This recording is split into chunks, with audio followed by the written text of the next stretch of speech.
In his soul form, Gruhorn realized, I have been reincarnated as a sword. Through hundreds of long years, I have encountered many generations of masters, and I have turned them into heroes whose names are etched in history. Then I met the comrade of my life, a boy born in an obscure village, Burke. We traveled the world together and achieved feats that no one could match. When we defeated the white dragon of the frozen mountains, my comrade became the ruler of a kingdom, while I became the legend of the dragon slayer. At that time, he said, Gruhorn, please take care of my descendants, and this was remembered by him, passed down to the descendants of that comrade. Opening his eyes once more, Gruhorn noticed a disturbance. Having just woken up, he was very irritated, wondering why it was so noisy. But just a minute later, Gruhorn had to exclaim, how distracting! What insolent person dares to shake this body of mine? Meanwhile, Adrian was shouting, from now on, I am the master of this sword, while others tried to stop him, Your Highness. The soldiers tried their best to advise him,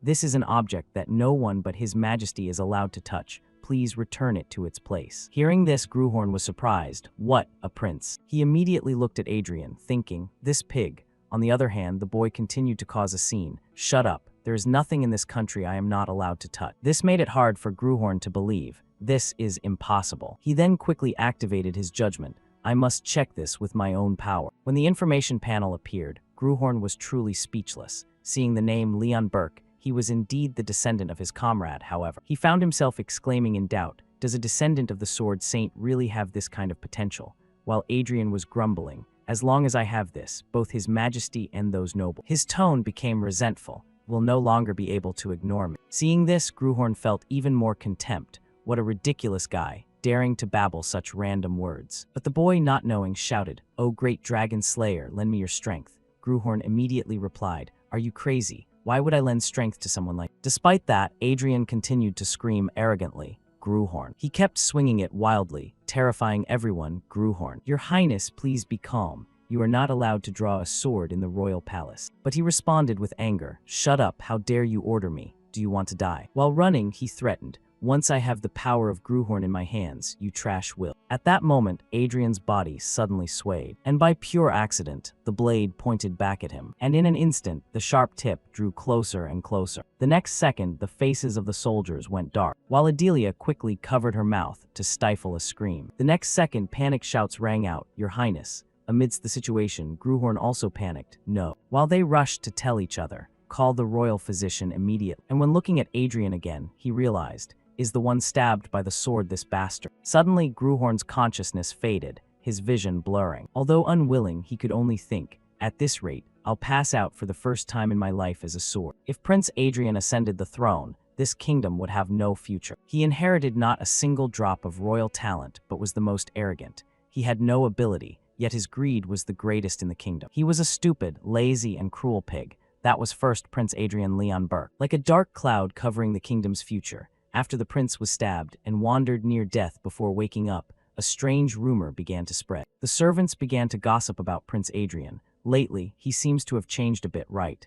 That's right, he doesn't flip dining tables anymore, and he doesn't gather his thugs either, does he? Then they began to mock him. Even the notorious first prince must know shame. Isn't he just lying still out of fear? Just wait, after a while, he'll go back to his old ways. In contrast, Adrian was in his room. However, the protagonist of the story, Prince Adrian, didn't care about those rumors at all. I can't believe it's me. His mind was now in shock. I killed my comrade's descendant and stole his body. Just then, an announcement came from outside. Your Highness, His Majesty has arrived. Please quickly tidy your attire to prepare to receive him. He frowned upon hearing this. No, he didn't even visit when I was about to die. Why come now? The servant nearby hurried to remind him. Your Highness, the royal knights with sharp ears are very close. She said timidly, please be careful with your words. His tutor appeared with a scowl. I heard you returned from the dead, but it seems your temper is still the same, isn't it? He casually ordered, you may leave. His Majesty doesn't expect much anyway. While Adrian looked confused, who is this? Next, his tutor suddenly questioned,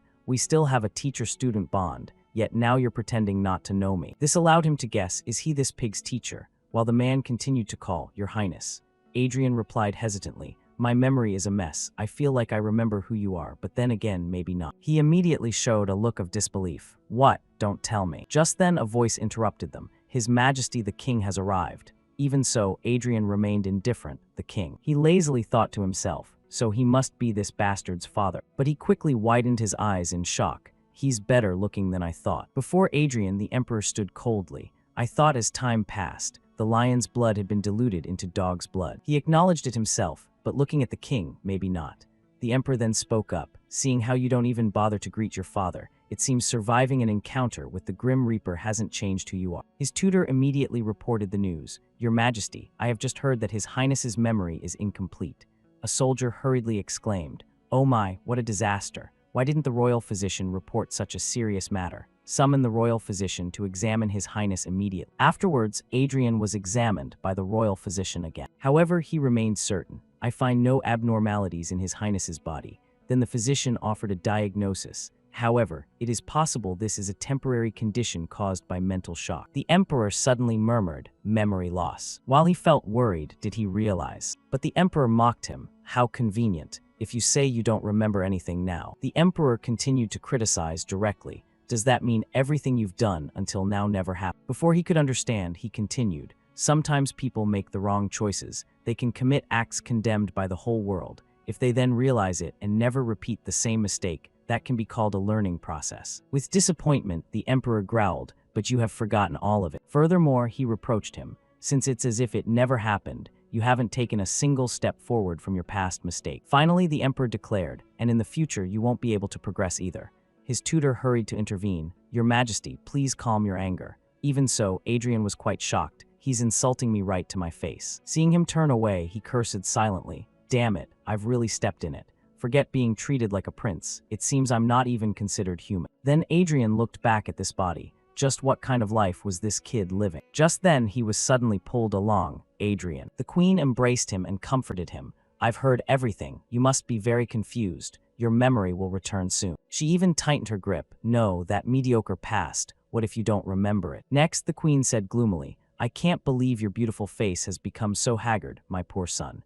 Adrian shuddered upon hearing this, wondering where exactly he looked haggard. In contrast, she forced a smile. "Regardless, I am happy that you could open your eyes and wake up like this." Then the queen advised gently, "You must absolutely never touch such dangerous objects again, okay? If something bad happened and you didn't wake up again." Before she could finish, she bit her lip bitterly. Then the queen continued sadly, "I wouldn't dare imagine it." Adrian felt a bit guilty, thinking, "Sorry, but your son is dead." His confusion lasted until night. This is truly a burden. After a while, the queen let him be. "I'll visit you again. Get some good rest." Thanks to that, Adrian could breathe a sigh of relief. Taking this opportunity, he reflected on everything. "My comrade begged me to take care of his descendants, yet I've killed one. Even if it wasn't intentional, I am the one who ended his life." The more he thought, the more pensive he became. Since things have come to this, what can I do? I must live well for the sake of the deceased as well. Then Adrian made up his mind. Reincarnated as a sword, I spent my whole life cleaning up other people's messes. Although this is a fat body with no talent, it doesn't matter. With that thought, his hand clenched tight. I just need to rebuild my strength. He smirked triumphantly. Do you have any idea how many children I've raised? Without hesitating further, Adrian jumped up. First, I need to forge a mana heart. He took a very deep breath to absorb some mana, then focused on converging them into a small energy source. The mana burned bright like a flame. However, the next second it vanished. Adrian himself was so shocked, he stared blankly for a few minutes. Fear struck him, making him break into a sweat. The mana has dissipated. This body cannot accept it. Then Adrian hurriedly accumulated more mana. Again. This time he grit his teeth, trying to hold on to them one more time. His whole body surged with a strange, magical flow. However, the final result made him collapse. Gasping for breath, Adrian cursed silently. What kind of cursed body is this?" Adrian shouted in despair. "If I had my original body, I could easily modify this constitution by forcing mana into it." Just then, there was a knock at the door. "Your Highness, forgive the interruption." When she entered, the servant brought a bowl of hot medicine. "This is a special tonic sent by the queen. It might be a bit bitter, but it will be very good for your body." She tried to stay calm and said, "So please think of the queen's heart." Having spoken, the servant showed a look of fear. In her mind, she remembered the past, hoping he wouldn't throw the bowl like last time. At that time, Adrian had shouted, "I told you I'm not taking medicine." But Adrian was now very surprised that he immediately saw mana. There is mana in it. Adrian then decisively took the medicine bowl. He took a large gulp, quickly draining it. This action made the servant look at him in shock. On the other hand, he roughly returned the bowl. "Are you satisfied? Now leave." Before that request, she hurriedly replied, "Yes, Your Highness," while Adrian quickly focused again. "Good, now then, one more time." He shut his eyes tight, putting all the mana into his hand. Feeling better, he breathed a sigh of relief. Fortunately, it's working. However, Adrian was still concerned. The amount of mana is still not enough, and it's so little it will vanish after just a day. But with that thought, he quickly called the servant, "Hey," and she responded immediately, "Yes." He didn't beat around the bush and asked directly, "Do you have any more of that stuff?" A few days later, the mana Adrian produced was more than before. Only then did he smile with satisfaction. Finally, he immediately exclaimed, "Finally, I can create a mana heart." The energy source then pressed into his heart. "I've done this countless times before. Something like a mana heart. I can do it with my eyes closed." Suddenly, Adrian's face darkened for a moment. The sensation was so real he realized. It hurts, come to think of it. He briefly remembered previous descendants. It really hurts. It feels like my internal organs are on fire. My chest is about to explode. Then Adrian suddenly realized, right, creating a mana heart. He struggled to breathe. It was always this painful, wasn't it? But Adrian grit his teeth. I must not lose consciousness. Thinking of the worst-case scenario, he immediately warned himself, if I pass out now, I'll suffer a mana backlash. Then he tried to close his eyes to stay calm. Both his hands held his heart as he kept telling himself, must focus. At the right moment, Adrian tightened his hands, grabbing the mana mass that was trying to run wild. No need to hurry. At the same time, he regulated the mana flow, following the guide path along the heart to the right side. And gradually, everything became as still as water, slowly letting the new heart absorb. Adrian himself slowly absorbed that. A while later, he slowly opened his eyes to check. Noticing everything was stable, he exclaimed happily, "All right." Adrian was very excited. This time, it's not a mana heart made for someone else, but a mana heart of my own and only for me. With this pride, he shouted, "I did it, it's finished." While he was celebrating, the system panel suddenly appeared. "I have created a mana heart." Being so surprised, he stared blankly for a few minutes. Next, Adrian paused slightly. Is this a status window? To verify, he even tried to touch it. It's exactly like the status notifications I used to send my masters when I was a sword. Why is it appearing for me now? At the same time, the system suddenly activated. What? Wait. The next second, he was surrounded by countless notifications. What the hell? In the end, the system provided clairvoyance and favorable ears. Adrian heard this and asked in doubt, "Power." In that moment, his vision suddenly zoomed out. Adrian could even observe every single leaf. He truly could see much more clearly than before. Furthermore, he could faintly hear voices within the sounds. Couldn't you hear what was being said? Everything outside reached his ears. Don't you know his personality? He probably made a huge scene. Adrian was suddenly surprised. He could even hear noises coming from outside the door. However, he was soon interrupted by a sharp headache. The system also immediately sent out a notification. Mana exhaust. Adrian suddenly realized, so that's it. Is this what the term extremely limited means? At the same time, he felt quite regretful. He had detected everything in every direction without a single blind spot. That absolute sense I possessed when I was a sword has vanished now. Standing in the middle of the large room, he thought to himself, currently, by scraping together this tiny bit of mana like a mouse's tail, I can only eavesdrop on sounds outside the door or see things a little more clearly. Adrian reassured himself. Perhaps there will be a change once I expand my mana pool first. Just as he finished speaking, his stomach let out a long growl. His mood soured accordingly. I'm hungry. The servant responded quickly. Food will be brought up immediately, sir. While Adrian told himself, first, I need to focus on adapting to this human body. Not long after the meal, the queen walked in brightly. How commendable, she praised repeatedly. You drank every single drop of the medicine I sent. You finally understand how to cherish your own body. Just then someone appeared and the queen suddenly said, ah, that's right. She then asked him, do you recognize who this is? And Adrian immediately denied it. No, ma'am. Hearing this, she worriedly instructed Vale. It seems he really has lost his memory, so you must help this child little brother. Adrian heard this and gathered that he was the queen's younger brother. Meanwhile, the queen was persuading him. After all, isn't he your only nephew? On this side, Vale only smirked. You say that as if he just lost something important. Anyway, it's not like it was a good past. Adrian immediately judged. Just looking at him, it seems he doesn't like me. In response, the man began to growl. Let me make one thing clear. Vale directly declared, all I can do for you is help get rid of some of that excess fat. Then he emphasized, I can't give you anything beyond that, so give up on any useless expectations.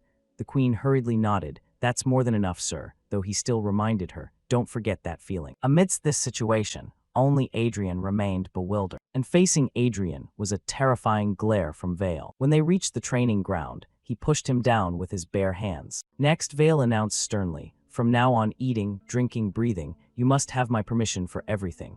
If you expect to be treated like a prince, then give up now." Furthermore, he smirked mockingly, "Try your best. Who knows, I might change my mind and teach you a bit of our family's secret swordsmanship." Adrian heard this and couldn't believe it. How ridiculous. Me, the instructor who taught the invincible knight and was the mentor to the founding king who built this country. Even so, Vale continued to belittle him. "Look at all that fat shaking. You must be feeling very resentful." Suppressing his anger, he spoke up. "Uncle, let's make a bet." Adrian faced him directly and proposed, "Within half a year, I will make you acknowledge me," thinking to himself, I must crush that arrogant look in his eyes. At the same time, he set the conditions. "If I fail, I'll do whatever you say, uncle. However, if I succeed, you must grant me one wish." Seeing this, Vale showed some interest. Interesting. He then agreed, "Fine, let's decide it that way. I should at least have something for entertainment." However, it didn't take long for Adrian to howl, "This cursed body." He looked at himself and regretted it. "I talked too big." But without a moment's hesitation,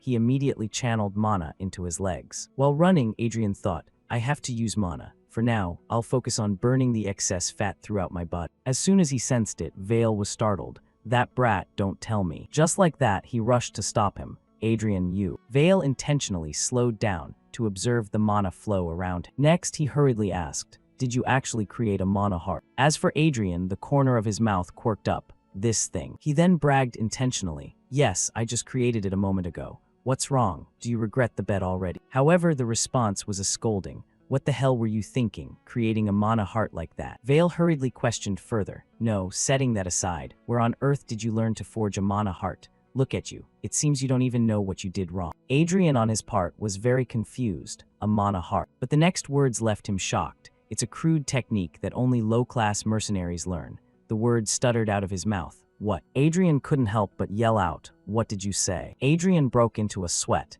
It really was the end of an era. The previous words echoed in his head. A mana heart is just a primitive technique that only low-tier mercenaries learn. Adrian's face was a mix of bewilderment and shock. When he regained his composure, he hurriedly asked, "What exactly do you mean?" And Vale immediately replied, "It'll be faster if I just show you." With those words, he created a mana ring. Look closely. Adrian was now wide-eyed with shock. Mana in the shape of a ring. Then in the next second, he threw the ring at him. The moment it touched him, it shattered Adrian's mana. Vale explained at the same time, "Mana chains have the property of breaking the sword chi of a mana heart. Furthermore, it's much easier and more stable than a mana heart." He even added, "Even the Eli family, those who stubbornly clung to the mana heart, collapsed completely 100 years ago. No one tries to use a mana heart anymore." Adrian's eyes were now glued to the book. The times truly had changed. He quickly scanned through each piece of information. Mages use circle, while knights weave chains to accumulate mana. A knight's realm was divided by the number of woven chains. 1 chain, 2 chains, 3 chains, 4 chains, and 5 chains. Reading this, Adrian remarked, "I suppose it's not entirely useless trash." Suddenly he muttered a name, Altringen. Altringen. I feel like I've heard this name somewhere before. Very quickly, Adrian recalled an old memory. He began to reminisce. A long time ago, Ernest had spoken up. "Are you that famous sword saint?" He had held him and declared, "My name is Ernest Altringen. I've come to see who is more worthy of the name Sword Saint." The details were still clear to Adrian. A man had sought him out using a strange dark art that was neither swordsmanship nor magic. With that, he suddenly smiled. No wonder the name sounded familiar. Adrian felt a bit curious. So whatever happened to that guy anyway? The next morning, the new day began as usual. As always, Adrian went out to the field to warm up first. Just then, Vale suddenly asked, "Did you read that book last night?" He walked over and said, "By now you must have a grasp of the situation. How incredibly stupid your choice was." However, Adrian only shrugged nonchalantly. Next, he replied leisurely, "I don't feel like I was wrong in the slightest." Seeing this, he sighed, "You don't want to admit it, or do you still not understand the situation?" In response, Adrian confidently showed his mana. "Not all mana hearts are the same." He declared confidently, "Have you ever heard of the so-called difference in class?" Even so, Vale remained contemptuous. "I was wondering what kind of nonsense you were babbling." He then told him a story. "Occasionally, people like you appear among mercenaries, fools who delude themselves into thinking they are some hero from centuries ago. Do you know what their end is like?" Vale emphasized their fate. "They all fall. They can't even get past 2 circles." He then provoked him further. If you're different from them, try defeating a two-chain knight. Vale smirked triumphantly. If you do, I'll become your guardian, just as your mother wished. Facing him, Adrian replied calmly, is having you as a guardian actually a good thing for me? I'm not so sure. Just like that, the atmosphere between the two immediately turned cold. After a moment of silence, Vale suddenly asked, did you just doubt my qualifications as a guardian? With that, he released his dignity. I am a Count of the Kingdom and the Commander-in-Chief of the Northern Army. Immediately after, Vale stomped his foot hard, the master of the Black Spear Cavalry, and one of the 5 silver lions serving his majesty. The pressure around him immediately exploded, a man who has woven 4 circles. Vale's eyes also shone brightly, a 4-chain knight. Next, he raised his voice threateningly. Vale Balorhard, that is the name of the man who could stand behind you. Adrian seemed to be pushed back on his side. Is that qualification enough? Simultaneously, the royal knights began to move. They drew their swords with absolute precision. Vale was quickly surrounded. Step down, Count Balorhard. Even so, he only responded with a triumphant look. Meanwhile, Adrian also smirked. Don't go back on your word later. A while later, he was so tired he lay on the ground. That's enough for today. Because the training had ended, Adrian was finally able to rest a bit. However, his body was still shaking. I almost died for real. Adrian briefly remembered Vale's thoughts in his head. Daring to challenge me, thinking you'll get my recognition with that guts. 2 chains. You'll be lucky if you can even defeat 1 chain. While thinking, he cursed under his breath. That devilish bastard. When he returned to his room, someone suddenly greeted him. Your Highness, I've been waiting for you. Adrian immediately exclaimed, the royal physician, and he replied cautiously,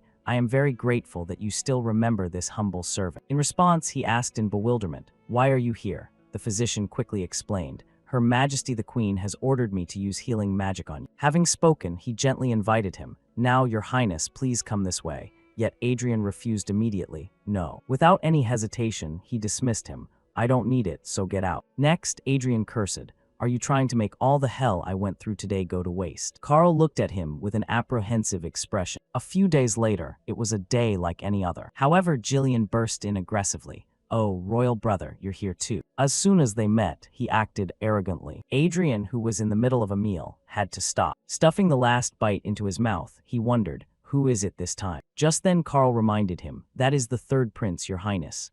Adrian heard this and was quite surprised. The 3rd prince, is it that guy? As for Jillian, he continued nonchalantly, I heard you had an accident, but you look better than I thought. What a shame. He only replied indifferently, so what do you want to say? Did you come here just to cause trouble? Being a prince must leave you with a lot of free time. This made him scowl. A fool who stabs himself with his own sword has no right to talk. But setting that aside, Jillian said leisurely, I just heard some interesting news. His tone gradually turned mocking.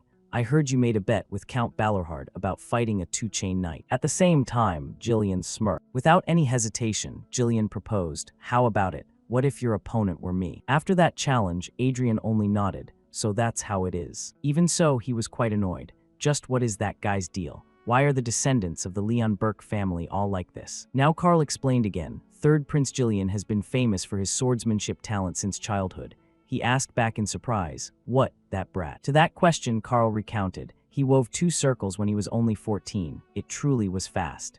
Adrian heard this and had to exclaim, is that so? Suddenly, a servant hurried in with a report. Your Highness, forgive me for interrupting, but she brought a stack of letters and said, these letters have been sent to you. Adrian's gaze immediately turned suspicious. Letters. Why are people who never bothered with this body before suddenly? When he looked through the letters, his eyes narrowed slightly. Adrian continued to remain silent, leaving them very curious. Meanwhile, he slowly read the words in the letters. I apologize for the previous incident, Your Highness. I presume to request a duel. If Your Highness is still having trouble finding an opponent, please grant me the opportunity first. Adrian quickly concluded. In short, this is an opportunity to legally beat up that scoundrel. That's what they mean, isn't it? Anger flared up, making him scowl. It seems I've become an easy target, haven't I? Then Adrian immediately called out, hey, and she reacted quickly, yes. At that moment, he angrily made a demand. The ones who just sent these letters, write down all of their names for me. After that meal, today Vale suddenly tossed out a sword. Adrian looked at him with confusion. Vale didn't beat around the bush and went straight to the point.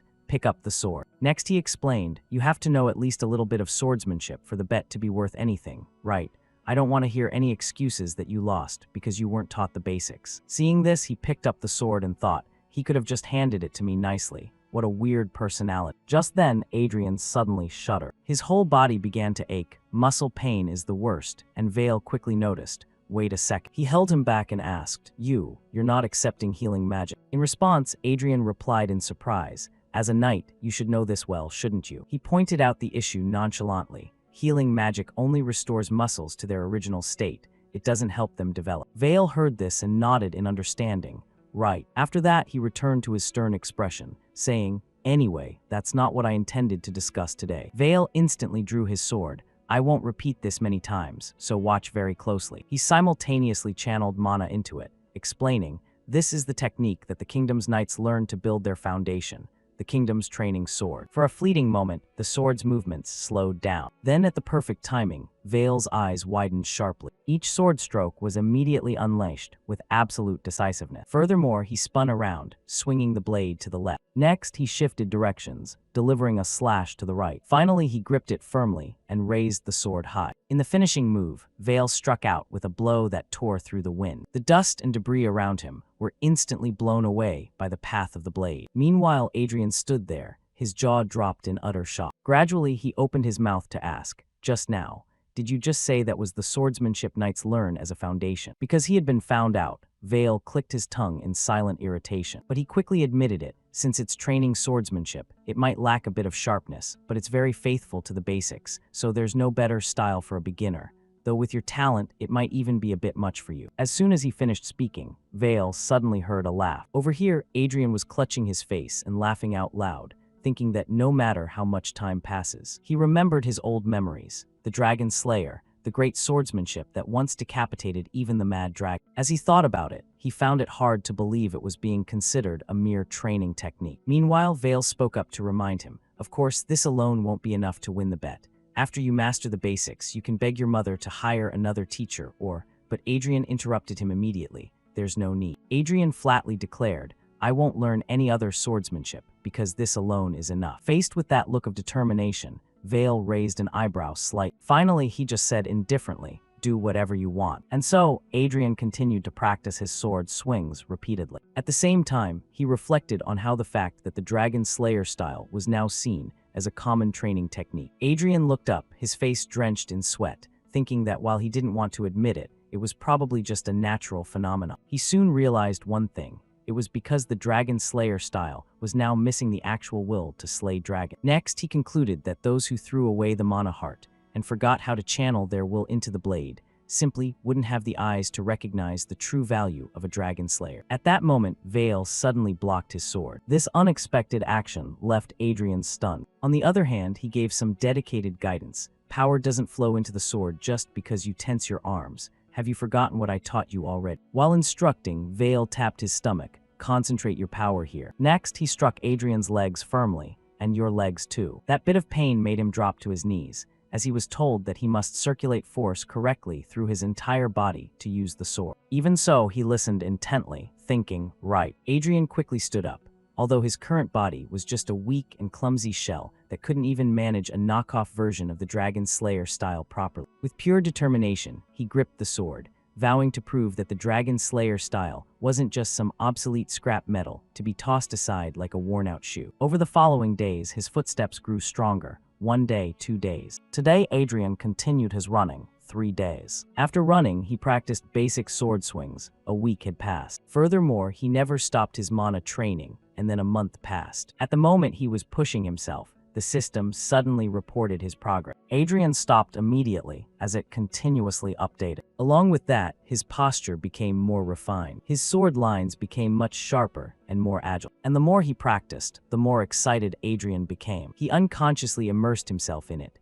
The sword felt more natural than it had a month ago. Suddenly, voices nearby called out for him to stop, but Adrian completely ignored them. Stronger than yesterday, his eyes at that moment were fixed on the blade. Vale kept calling out for him to stop, but he continued to swing his sword, even more perfectly than before. It wasn't until he shouted loudly that he snapped out of it.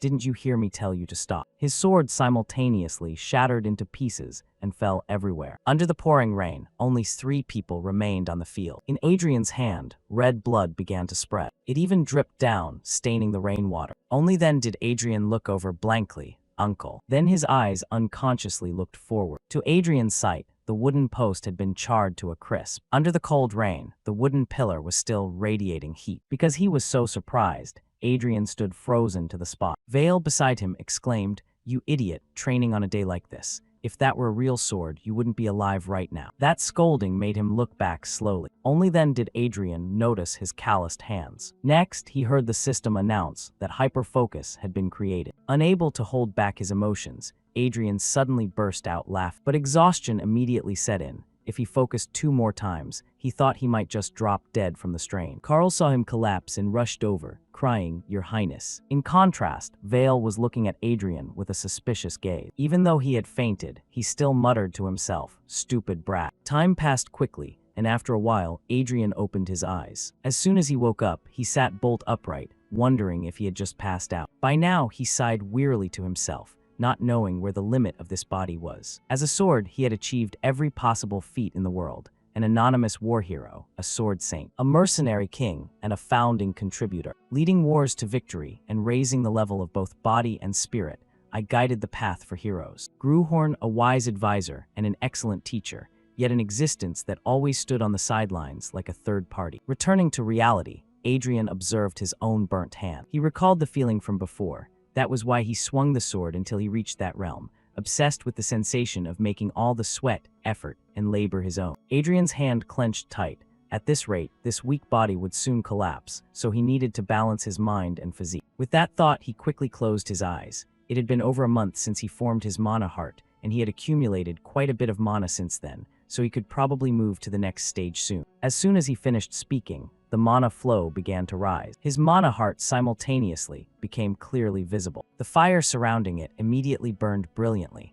changing from a light blue to a much denser blue light. The next second, Adrian suppressed it within his hand. The muscles in his body developed simultaneously. Even his bones were imbued with extra sturdiness. When the process ended, Adrian quickly opened his eyes. Feeling the clear change, he shouted with joy, "It's done." Immediately, he glanced at the sword to see. Adrian grabbed it without any hesitation. When he tried a single swing, the system promoted him to apprentice knight. With the sword in his hand, he felt more confident now. "With this, I can master the basic." On that same day, Vale suddenly brought up a topic, saying that rumors were spreading throughout the kingdom. Adrian looked surprised. Rumor. At this, Vale clicked his tongue in exasperation. "About your bet. It's causing even me a great deal of trouble." Then he urged him, "Wouldn't it be better if you quickly found an opponent for a duel?" Hearing this, Adrian went, "Oh, that." Very quickly, Adrian returned to his sinister look, saying that regarding an opponent, "I've already decided who it will be." Incidentally, he probed, "Furthermore, uncle, it would be very difficult for me to face someone using 2 chains immediately, so how about I fight a few people using 1 chain first?" Vale immediately replied, "That depends on you." Having received the answer, Adrian turned to Carl. "Carl, how is the matter I asked about going?" In response to that question, he quickly took out a piece of paper. "Yes, Your Highness, I have arranged it as you requested. Here is the list of people who have sent duel challenges to Your Highness." Simultaneously, Carl felt a bit worried. "However, Your Highness, do you really intend to spar with them?" To which Adrian asked nonchalantly, "And what if I do?" He also carefully analyzed. "Most of these people have a grudge against Your Highness. They might intentionally harm you under the guise of a duel." However, Adrian wasn't afraid at all. "I know that. That's exactly why," he then suggested nonchalantly. "You be the referee for me, uncle." Not wanting to make things hard for him, Adrian said, "I'm not asking for much, just prevent anyone from dying during the match. You can help me with this one little thing, right?" A few days later, on the day of the first match, Taylor was amazed as soon as he arrived. Before him was a magnificent, grand tower, the palace of the first prince, the place where that scoundrel lived. Then he began to confide, "My name is Taylor Tailheim, the second son of an ordinary baron's family." A few years ago, Adrian had laughed at him. Look at that messy appearance. He had bluntly criticized them. From the clothes to the attitude, he reeks of a country bumpkin. Look at him, getting excited just because he got to attend a royal banquet.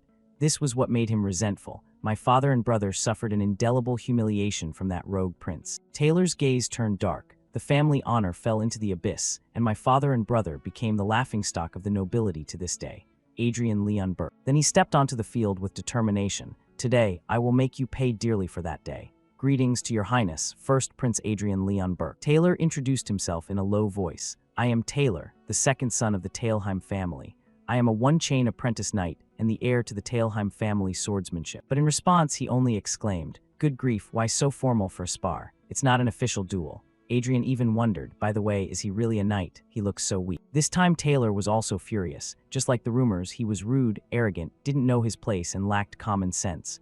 Right then, Vale stepped in. That's enough. He went to his side and reminded him, I understand how you feel, but the match hasn't started yet. Pull back your aura. As soon as he saw Vale, Taylor's eyes lit up. You, Count Balorhart. Taylor hurriedly bowed. It is an honor to meet you, to which the man politely replied, yes, nice to meet you. Adrian, standing nearby, let out a sigh. People might think my uncle is the prince instead. Vale nonchalantly reproached him. In the past, you should have behaved more decently, which made him a bit annoyed. Good grief, always bringing up the past. Next, he stood between them and signaled, both of you take your positions. The match begins. Taylor immediately took a serious expression, while Adrian remained indifferent. The next second, Taylor's mana chain surged powerfully. He also curled his lips into a smirk. Well then, your highness. While giving a loud warning as he charged, please be careful. In a flash, he leaped from his position. Taylor's entire body followed the blade as he aimed straight for Adrian. On this side, he only leisurely commented, too many redundant movements. Next, Adrian easily blocked the strike. Only then did Taylor realize, this is a mana heart. Before he could regain his composure, he was shoved back by him. Taylor gasped in shock. How can a mana heart block a mana chain?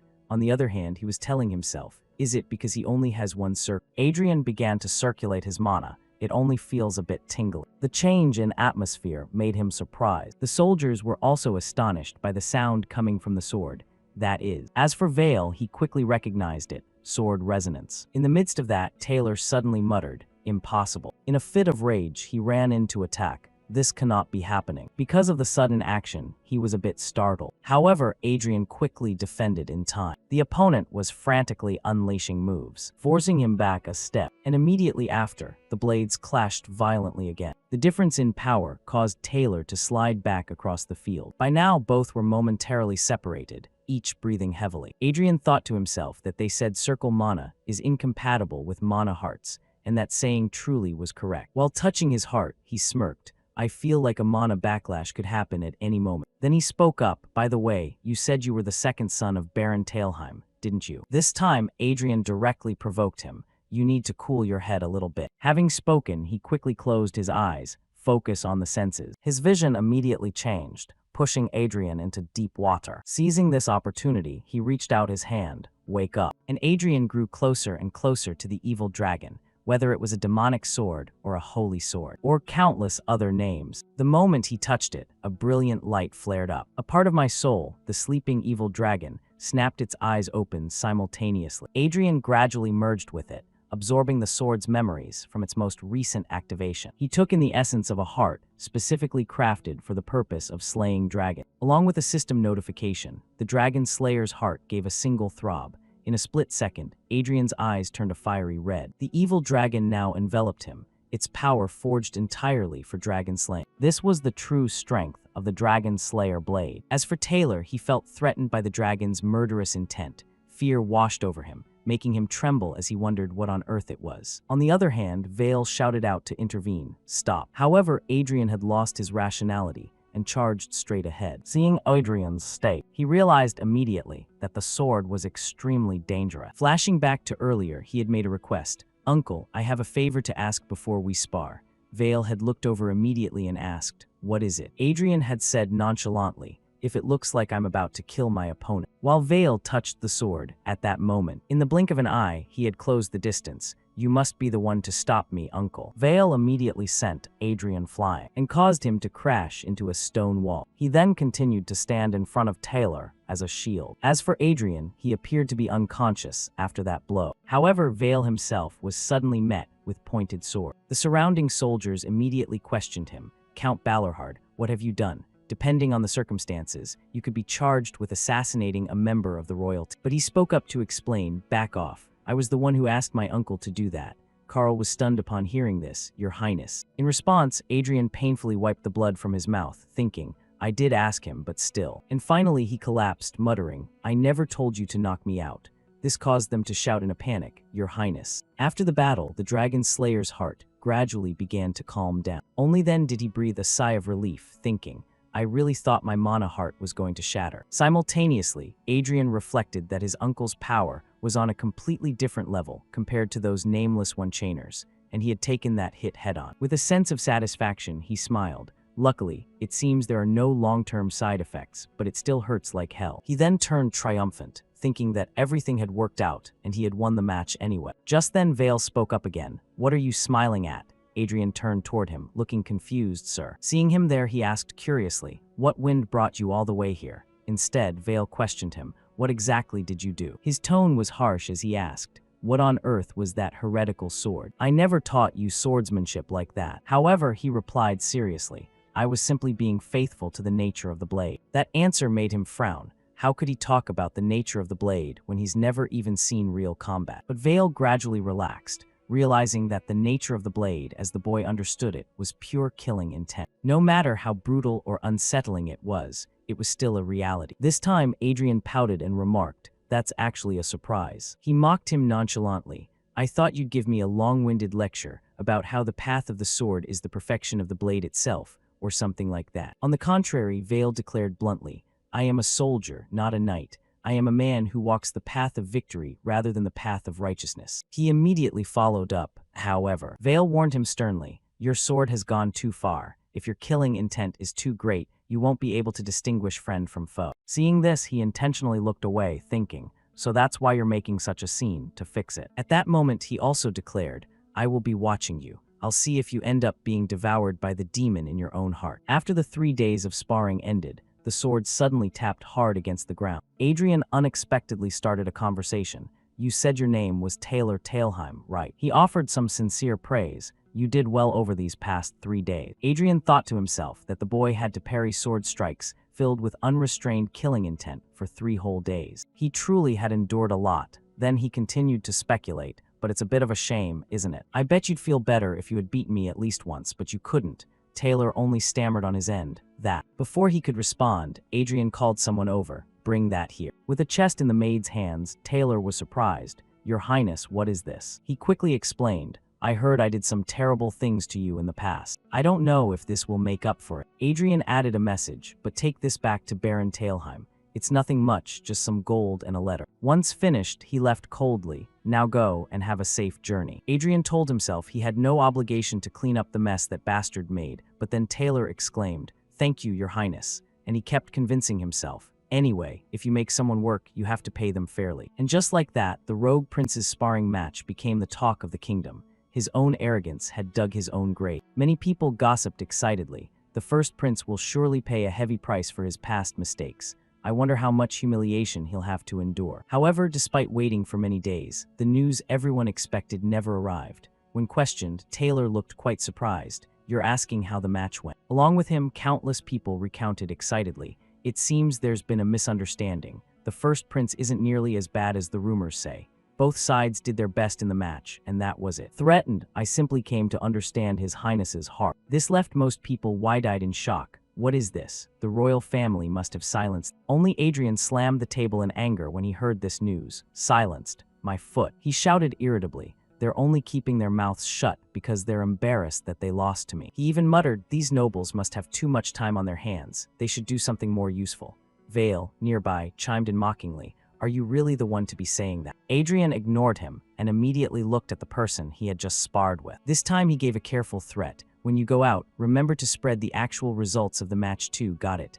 The boy nodded hurriedly. "I will." Because of that, he was somewhat satisfied, thinking the rumors would finally die down. However, before long, Adrian received some shocking news. "What?" Before him, the servant spoke hesitantly. "Well, there's a rumor that Your Highness threatened him to fake the results of the match." At that, he couldn't even find the words to speak. All of his anger turned into training resolve. "Fine, forget it. Let's just train, all right." Adrian immediately delivered a perfectly precise strike. Without stopping there, he nimbly unleashed another blow. Then he spun around, gripping the weapon tightly. While focusing his strength into the blade, he swung it down. And even though he had finished, the mana around it burned brilliant. Adrian's own heart hadn't completely quieted down yet either. Thinking about something, he suddenly asked, "How many challengers are left, Carl?" And he quickly replied, "The one coming today is the last one, sir." Adrian shook his head dejectedly. "Those apprentice knights just aren't enough for me anymore." Regarding Carl, he added more information. However, this final one is a knight who has been formally trained in swordsmanship. Furthermore, Carl emphasized, a person who wasn't satisfied with just refining the family's inherited style, but a talent who joined the knight order to train. His face brightened up instantly, an apprentice knight of the Iron Lion Cavalry. Right at that moment, Arwen arrived at the scene, Arwen Kurgian. The gatekeepers couldn't help but gossip. Is that her? Look at the Iron Lion emblem on that armor. It's definitely her. Along with that, they whispered rumors. The flower on the cliffside, the rose with thorns, the one who has broken the hearts of so many young men. On her end, she continued to walk with very slow step. The soldiers continued to marvel. She truly is a peerless beauty. I didn't expect a woman like her to come here on her own. Suddenly, they said something that made her stop. In a way, the prince has some talent, doesn't he? Arwen's gaze momentarily turned cold. After all, along with the judgment, her stern demeanor was evident. Wouldn't it be ridiculous if the prince were humiliated by that woman? The Iron Lion Knight Order was famous for being one of the top knight orders in the kingdom, in both prestige and skill. An apprentice knight of this order, Arwen Kurgian, was a very promising talent who had already been confirmed as a formal member. The more Adrian thought about it, the harder it was to believe. Why would a genius like that seek me out for a duel? Carl stammered, well, in the past there was a bit of a misunderstanding between your highness and Lady Arwen. However, he exposed himself, misunderstanding my foot. With my personality, I probably just started something for no reason. Then he asked Adelia directly, you over there, you tell me. What did I do back then? In response to Adrian's request, she replied fumblingly, well, your highness. And the next words left him horrified. You harassed Lady Arwen, sir. Adrian immediately clutched his head and wailed, that crazy bastard. According to Adrian's memories, he had unexpectedly touched Arwen back then. Next, he had made an advance, saying, you said your name was Arwen. You really are as beautiful as they say. How about it? If you want, you can come be my personal maid. However, she had immediately slapped his hand away. Simultaneously, Arwen declared flatly, your highness, a knight is not your personal property. Because he was insulted, he had shouted in anger, you ugly thing. After hearing this story, he fell completely silent, thinking, that's what I heard from the servants. Then Adrian slowly looked up, thinking that it sounded like the sick flirting of a piece of rotten trash. Before him, Arwen was standing there. There was no way anyone could look at her and call her ugly. She was cold, yet beautiful in her own way. Right after, Arwen took the initiative to speak. Long time no see, your highness. You haven't changed a bit. In response, he only stammered, I don't think so. I've changed a lot, you know, to the point where the person inside is completely different. However, her gaze remained very sharp. Right, this was all his own karma. Just then, Adelia reported to them that Count Balorhard had arrived. When he walked past Arwen, he suddenly paused for a few seconds. You are. Arwen introduced herself. Apprentice knight of the Iron Lion Knight Order, Arwen Kurgian, greets Count Balorhard. After hearing this, he gave a warning, be careful. The prince's swordsmanship is quite brutal. Seeing this, he quickly complained, hey, where did your observer's neutrality go? Conversely, Vale seemed to ignore him and continued, all right. Along with his signal, Adrian returned to an excited state. Arwen also immediately took a serious expression. Both took their position. Vale remained in his spot and made the declaration, from this moment on, the duel begins. As soon as the words were spoken, she immediately gripped her sword. Noticing this, Adrian looked very expectant, thinking, let's see the skill of the Iron Lion Seed. Just like that, he let Arwen be the first to attack. Every movement was taken in by his eyes. Exactly. Her movements are quite good. With the first blow, Adrian simply parried it. But he was suddenly hit with pain. The mana was starting to flow backward. Arwen began to frown behind the two clashing swords. She put in a bit more strength, easily shoving Adrian back. What followed was a series of relentless, overwhelmingly superior strikes. On the other hand, Adrian began to feel the danger, realizing he was being completely swept along by her pace. This won't do. At that moment, Arwen lunged forward like a beast. He also quickly activated the Dragon Slayer's heart. That unusual killing intent unintentionally distracted her. And so, the sound of clashing swords rang out once again. The difference was that Arwen backed away on her own. She landed gently and with great skill. Then Arwen, catching her breath, asked in surprise, that sword. As for Adrian, he noted with satisfaction, it seems not all one-chainers are the same. You really are on a different level from the rest of that track. Taking this opportunity, he suddenly activated Judgment. However, Arwen's entire set of stats immediately appeared before Adrian's eyes. When he finished reading, he quickly regained his spirit, the fact that he could see this information with limited power. In the next second, Adrian suddenly broke into a sinister smile. Along with him, Arwen also heightened her vigilance, meaning she was either weaker or equal in power to him. In a flash, he bolted forward with incredible speed. Adrian's opponent reacted in the exact same way. As they lunged at each other, he declared war on her. The real battle starts now. And so, the battle gradually left Adrian battered. Arwen was no better, gasping for breath continuously. Around them, the sky had already begun to turn toward evening. At this point, Vale swung his sword to signal the end of the match. Then he made the demand, "Stop. That's enough for today. We will continue the match tomorrow." Adrian clicked his tongue upon hearing that, muttering that he had only just intended to finish. In response, Arwen replied confidently, nodding that it was quite a coincidence, since she had just intended to do the same. He immediately provoked her out of habit, asking if that were so, and if she wanted to keep going, and Arwen didn't hesitate to say that she would for as long as he wished. However, Vale intervened once again, stating that was enough. He turned his gaze toward the royal physician, noting that it was already late, and they both needed to go get treated immediately. Following those words, the royal physician excitedly approached him, saying, "Your Highness, let me treat you right away." While being healed, Adrian's eyes were fixed solely on her,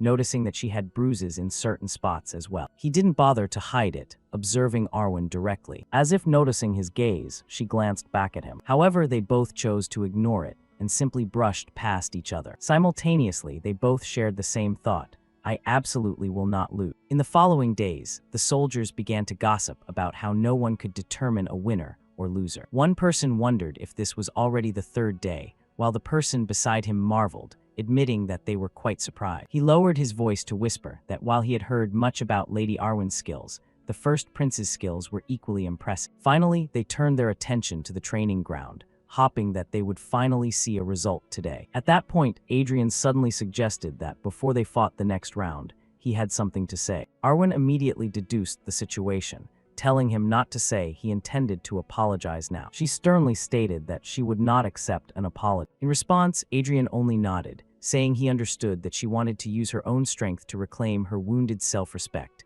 which he called an admirable thought. But then he shrugged and added that it wasn't about that. Then he smiled nonchalantly, suggesting that since they were fighting so fiercely, there ought to be a reward. His next words left them stunned. The loser would have to grant one wish for the winner, whether it be to kneel or to prostrate themselves in apology. As for Arwen, she hesitated and couldn't respond immediately. The other soldiers exclaimed, "Your Highness, as a member of the royalty, how can you say such things? Please withdraw those words." Adrian immediately brushed them off, telling outsiders to stay out of it and wondering why there were so many spectators, before turning back to ask her, "What do you think, Arwen?" Very quickly, she carefully gave her answer, stating that, although she was just a lowly apprentice knight, she was also a member of a knight order loyal to the Leon Burke royalty, and wouldn't dare commit such an insolent act against His Highness. Arwen's attitude quickly shifted, however, as she added that if it were something His Highness permitted, then perhaps she also had the right to receive the reward from the bet. This reaction made Adrian very satisfied, noting that she had a good mindset. In the next second, they lunged at each other fiercely, with him warning her not to go back on her word later. This time, Adrian attacked decisively, making the sound of clashing blades ear-piercing. Arwen was not at all inferior, as she unleashed a wide-range strike. Suddenly finding an opening, his eyes briefly flashed red. Not letting her regain her composure, Adrian immediately delivered a downward strike. In that moment, Arwen was stunned, thinking that it was too fast and that he hadn't been this quick yesterday. In her eyes, he looked absolutely frenzied now. She wondered if he had been hiding his true strength all along. Gradually, the momentum reversed, forcing her to be pushed back. Arwen made only a tiny slip, and the blade nearly whizzed past her. By the time some distance was established, the arena was in complete disarray. Arwen herself was unable to keep up and looked utterly bewildered. Conversely, Adrian charged forward, radiating pure killing intent. Both of them simultaneously swung their swords to attack and parry. In the end, one blade was sent flying. Arwen collapsed helplessly alongside her weapon, which had been snapped in two. Also at the training ground, many soldiers were even more astonished. Even Vale stood there, his jaw dropped in shock. Meanwhile, she was still dazed, thinking it was impossible. Adrian's shadow loomed over Arwen as he stated, "I've won the bet." At that moment, he pointed his sword at her and spoke, "Arwen Kurgian I." The corner of Adrian's mouth couldn't help but curl up as he directly stated his wish, "I want you." By now, Karl was reflecting on his position as a royal guard for the first prince, the kingdom's notorious scoundrel. Contrary to his worries, the job wasn't that difficult. When they first met, Adrian had asked if he were the new royal guard, and he had bowed carefully, saying he looked forward to serving His Highness. In his heart, Karl had judged that the prince seemed a bit arrogant, while on the other hand, he had just said coldly for him to be relied upon, leading Karl to conclude that he didn't have violent outbursts for no reason like the rumors said. Through each day of training, Karl observed intently. The more he watched, the more pensive he became, realizing that, contrary to the rumors, the reality was quite different. On that fateful day, Adrian continued to swing his sword despite the pouring rain. At that point, the others began to worry, noting the rain was too heavy and wondering if they should stop His Highness. Karl himself hurriedly called out, "Your Highness, be careful." Just as he spoke, a bolt of lightning struck down from the sky. However, Adrian looked immensely satisfied. Witnessing that expression, he was completely stunned. In his heart, Karl unconsciously affirmed that he had a feeling His Highness would become a great man. Gradually, the flashback returned to the present. Those were his previous thoughts, while Adrian was now declaring, "I want you." Initially, the soldiers were all wide-eyed in shock, thinking it was shameful. Over here, Karl began to harbor doubts, wondering if he had misjudged him after all. As for Arwen, she stood up bit by bit, wondering if that were it. She questioned him angrily, asking if that were truly what His Highness desired. Adrian replied nonchalantly that of course, given her current state, she was just an ordinary apprentice knight who couldn't even defeat a scoundrel prince. Reaching this point, he smirked again, stating that what he wanted was. Adrian didn't hesitate to say, the potential and the future of the knight named Arwen Kurgan. Furthermore, he seriously affirmed that he needed a knight to follow him, not a knight to protect him according to a royal decree. Karl was suddenly startled upon hearing this. He continued to explain that he wanted a knight who belonged solely to him, and from what he saw. Adrian looked back at the status screen and noted that she had quite impressive swordsmanship talent. His tone became increasingly sincere as he addressed her. Therefore, Arwen Kurgan. Adrian repeated the offer, "Become my knight." In response, she suddenly recalled the past, thinking she had become the knight she always dreamed of, but then. Gossip flickered past her ears. Was she that child? As they all shared the thought that she truly was as striking as the rumors said, this made Arwen angry, feeling that no one saw her as an actual knight. "So I worked twice as hard as everyone else." In every match, she easily defeated her opponents. Immediately after came the familiar announcement. The winner, Arwen Kurgan. Despite that, Arwen didn't stop, even after defeating every other apprentice member. She continued to swing her sword, completely overwhelming her targets. And so Arwen repeated that cycle, showing those results. In the end, everyone judged that since Lady Arwen was their representative face, protecting such a beauty was a knight's honor. Hearing this, she gradually gave up, thinking she couldn't become a knight. Returning to the present, Arwen's body trembled. However, she looked at Adrian in disbelief. He wanted her potential and future as a knight. Out of suspicion, she posed a question, wondering if he were truly being sincere. But very quickly, Arwen spoke up, asking him to promise her one thing. She made the request slowly, asking him to treat her not as a woman, but as a knight. Arwen was also a bit cautious, stating that if he could do that, she would follow His Highness's wishes. After she spoke, Adrian just stared at her in silence. She didn't shy away, but waited for his response. And finally, he nodded quickly, saying, "Fine, I promise." Receiving the answer, Arwen took a small step back, and under the twilight sky, she knelt directly before Adrian. At the same time, Arwen made her oath. "I, Arwen, eldest daughter of the Kurgan family, swear loyalty to Prince Adrian Leon Burke." Before everyone's witness, she continued, "And I dedicate my sword and the rest of my life to your highness." Vale heard everything but remained silent. On the other hand, Adrian drew his sword and declared, "As the legal heir of Leon Burke, in the name of Adrian Leon Burke, I knight you." Arwen bowed her head to receive his instructions. "Be brave, be courteous." And as the sky burned red, he emphasized the final word, "and be loyal." As time passed, Arwen returned to her diligent training. Several other soldiers began to gossip, wondering if it weren't ridiculous to swear loyalty to that scoundrel, especially an oath based on a bet.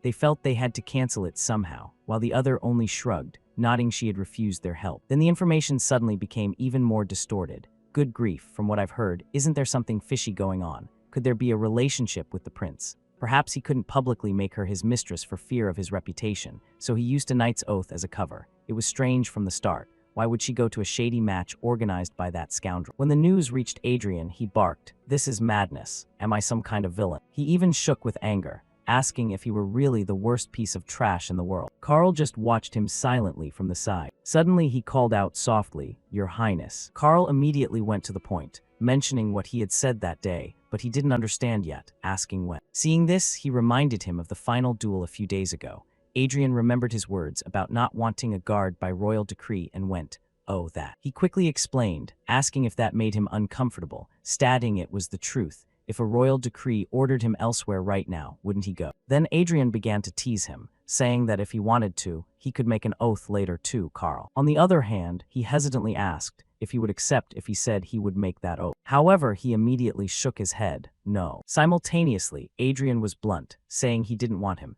and that raising him wasn't interesting at all, Carl. He burst out laughing at that, asking if that were so. In response, Adrian thought to himself that he wasn't joking and was being serious. A while later, he held a notification in his hand, wondering what he had done. Adrian himself was bewildered, not expecting they would lift the house arrest order a month and a half early. He briefly recalled that angry look, thinking they had acted like they were going to lock him in the palace and never see him again. He shook his head, not understanding what that man was thinking, while Carl asked curiously if he weren't happy the order was over. Adrian replied nonchalantly that he didn't really care, as he had nowhere to go and no one to see even if he left the palace, since he didn't know anyone. As for Adelia, she was suddenly jolted by shock. Then she reported the news fumbly, saying she was sorry, but she had just seen an invitation sent to His Highness. Adelia's attitude made him wary, wondering about an invitation. At that moment, she hurriedly handed him the letter, saying it was this one. Adrian immediately took it and read, "A social club for exceptional young noble." Adelia explained it was a social gathering he used to be a member of.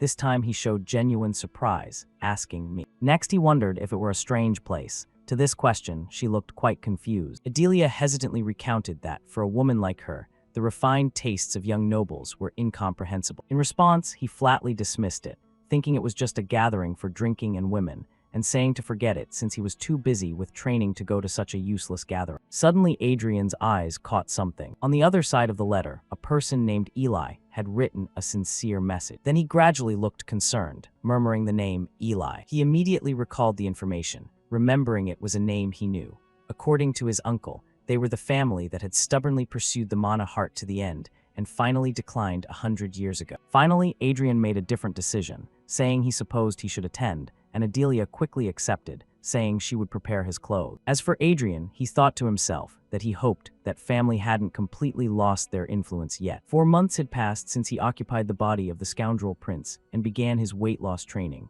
The tailor excitedly asked if he were satisfied with the outfit, saying he hadn't missed a single instruction. He proudly introduced each detail, nodding the color was black. Looking at the new boots, he added that the patterns were minimalist. He was delighted by his appearance, noting that while the design was simple, His Majesty was as grand as ever. Adrian nodded while looking at himself, nodding he truly had lost a lot of weight.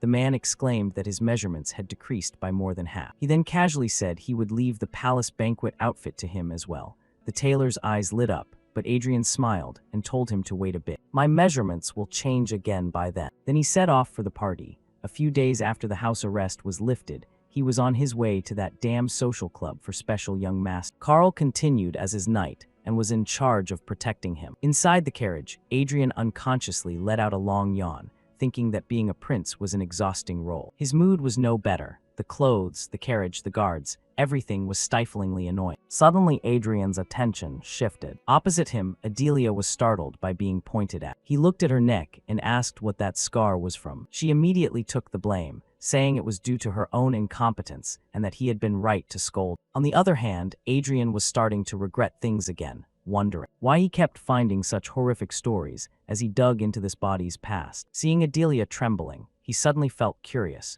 realizing he had seen this maid for months without even knowing her name. Then Adrian spoke up, asking what her name was. Adelia replied that she was Adelia Bayern. His face immediately turned shocked, Bayern, while she only added softly that it was a family hardly mentioned on the noble list. But Adrian thought differently, not expecting to hear that name again in a place like this. Among his vast memories, in the distant past when cities didn't even exist, let alone kingdom. Among the countless races on the continent, it was an era when weak humans were pillaged and killed as a matter of course. There were people who put an end to the history of that miserable race. At the end of the Great War, those saviors who helped humans rise to become the dominant race on the continent. People gave them the title of the 5 great electors. Amidst a glorious moment with a red robe fluttering, one of those 5 heroes, Agnes smiled at him and said his name, Gruhorn. Holding him in her hand, she asked nonchalantly if he had ever thought about it. Before them, countless monsters were swarming, and she asked what they would do after this war ended. However, Agnes's eyes showed no hint of fear. In the blink of an eye, she vanished with incredible speed. Agnes charged straight for the pack leader, engaging it in direct combat. And then she performed a miracle. She decapitated Edda, the king of the giants, putting an end to the long era of exploitation. Agnes even tore it apart with perfectly precise sword strikes. With that memory, he called her name once more. She was the iron-blooded sword elector, Agnes Byrne. In contrast, growls suddenly erupted around Agnes. Before long, the giants had surrounded her, those damn things. Golden mana flared up, granting her eyes exceptional clarity. She kept cursing them, asking if they had crawled back thinking there was something to eat, calling them bastards who only thought of dark things. With hatred in her heart, she struck down another one, calling them filthy scum. Even so, her tone grew even harsher, saying they only chose to do disgusting things that only perverts would do, and that those psychos should be wiped out entirely. At that time, Gruhorn was so terrified, he broke into a sweat. Returning to the present, he hurriedly covered his ears, thinking that just the thought of it defiled his hearing. Gradually, Adrian looked up, thinking about the descendant of the Byrne family. He stared intently at Adelia and wondered just what had happened to make them end up like this. Just then, Carl informed him that they had arrived. As was standard, he opened the door and waited nearby, calling, "Your Highness." Adrian sighed and stepped out, nodding the timing was perfect. After walking a few steps, he suddenly paused. Without any hesitation, he pointed at Adelia and said, "Adelia, we'll talk later." And just like that, Adrian left the two of them in a state of confusion. On the other hand, Bernardo greeted him as soon as he arrived, "Your Highness." Furthermore, he bowed respectfully, asking if he had been well and identifying himself as Bernardo of the Eli family, greeting first Prince Adrian Leon Burke. Then Bernardo smiled broadly, saying he couldn't express his joy at seeing him safe and sound. Adrian, on his end, was suspicious, wondering if this fool was really the heir of the Eli family. But very quickly, Adrian was stunned when he said he must have suffered greatly to have become so thin. With a certain thought, he gave a cold snort inwardly. In contrast, Bernardo was quite confused, asking if something was wrong or if he still felt unwell. Adrian denied it immediately, saying it was nothing and that he just thought it was good he had come. Next, he patted the other's shoulder, saying that thanks to him, today was going to be very interesting. With that, Adrian turned away in a very good mood. Before long, unpleasant words reached his ears, talking about some girl lifting her skirt as if she knew no shame. Nearby, another man was making a lewd comment about her smooth skin, while the girl coyly told him to stop teasing her because she hated it. Amidst that atmosphere, only the two of them sat still. Bernardo now found it strange, thinking it was odd since normally this scoundrel would already be drunk and flirting everywhere. He carefully evaluated him, sensing that his aura felt completely different than before. As he finished his thought, a man nearby suddenly stood up abruptly. Because he was drunk, he spoke out nonchalantly, addressing his highness. His tone was somewhat mocking, saying he heard the prince had plucked the flower of the Iron Lions and that the rumor was spreading everywhere. In response, Adrian only gave him a cold, sidelong glance. Meanwhile, several others quickly chimed in, saying they were a step too late and that they had had their eye on that woman for a while.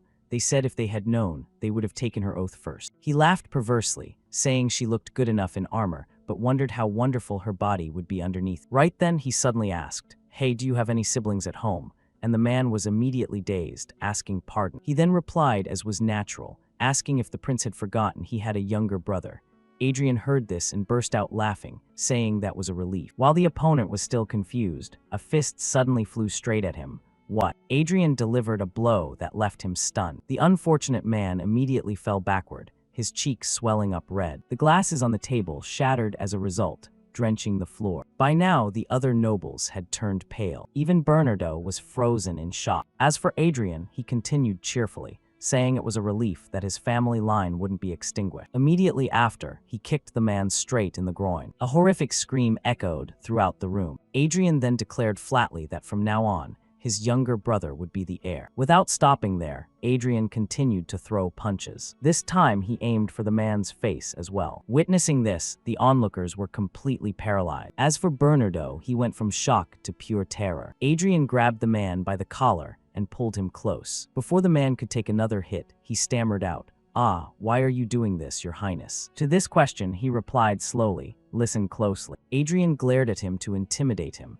"I can tolerate you thinking I'm a scoundrel, but I cannot tolerate you treating me like one." The others heard this and were bewildered, wondering what he was saying. On the other hand, he began to vent his anger again, meaning he needed to be beaten a little more. That blow sent him sliding a long way across the floor. The atmosphere immediately dampened, as everyone was terrified. When Adrian approached, the noble was already unconscious. Seeing this, he called out to Eli, who quickly prostrated himself, saying, "Yes, yes, your highness." With a delighted look, he joked with Bernardo, asking if he hadn't said just now that today would be very interesting. This scene made him tremble, wondering why this madman was suddenly acting this way. Then he suddenly requested, "Go call the royal knights here." The other boy quickly dashed off, shouting, "Yes, your highness," at once. While Bernardo left, the room returned to a state of extreme tension. Adrian scanned the room and stopped at one spot. He immediately ordered, "You girls over there, leave now." At the same time, one man was watching him warily. Thinking Adrian didn't notice, he began to back away. However, Adrian caught him immediately.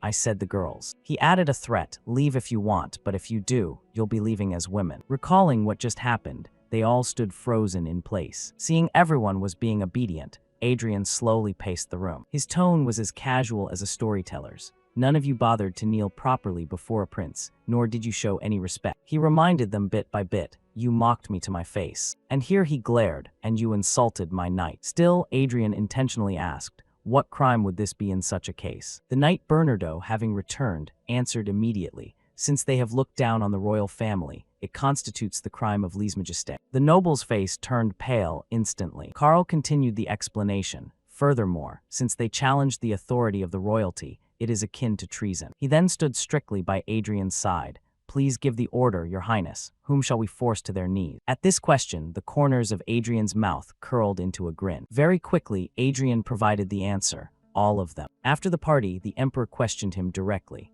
"You caused a massive incident the moment your house arrest ended." He immediately recounted the events. 14 children of high nobility arrested. Lèse-majesté, treason. You slapped on every heavy charge you could find. Finally, he growled, "Do you realize what you've done?" Right now, the emperor was furious. "Because you used the authority of the royalty, they must be punished strictly, but we cannot simply ignore the fierce opposition of 14 families." Understanding the situation perfectly, Adrian asked nonchalantly, "Are you worried about their protest, father?" Then he explained casually, "They are outcasts even within their own families. They are beyond saving, trash that only stains the family name if kept around." Next, he proposed a solution: send a letter. The emperor was confused. A letter? To whom? Adrian didn't beat around the bush. "You're asking despite already knowing. Aren't there people in every family who can handle gossip better than anyone else?" Adrian smiled as if it were obvious. "The siblings of those captured scoundrels." With that, he intentionally probed the emperor. "Am I wrong?" In the end, he simply ordered, dismissed. This made Adrian very smug.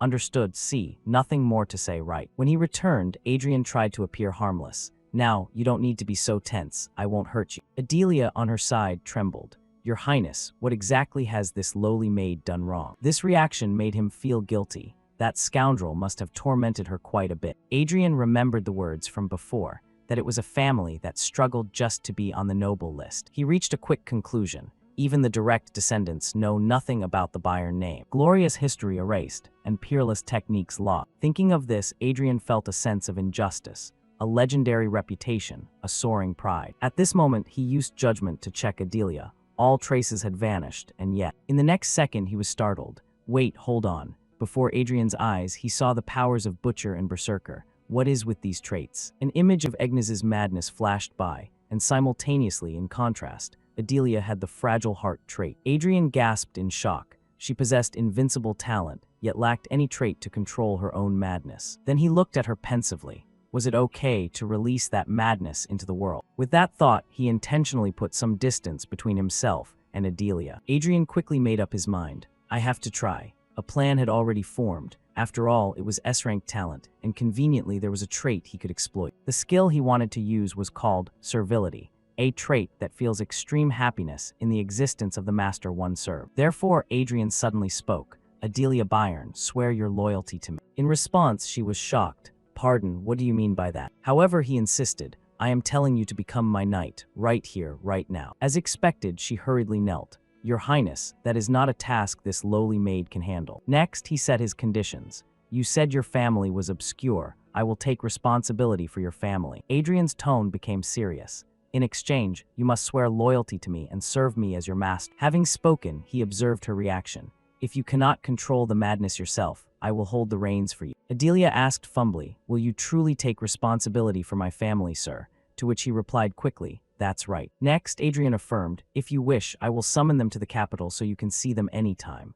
And this time she looked delighted. I will do as you say. Then Adelia bowed hurriedly. I, Adelia, eldest daughter of the Bayern family, swear loyalty to His Highness the First Prince, Adrian Leon Burke. He watched her silently. I will serve you as my master and dedicate my life to you. Once she finished the oath, he reached out his hand.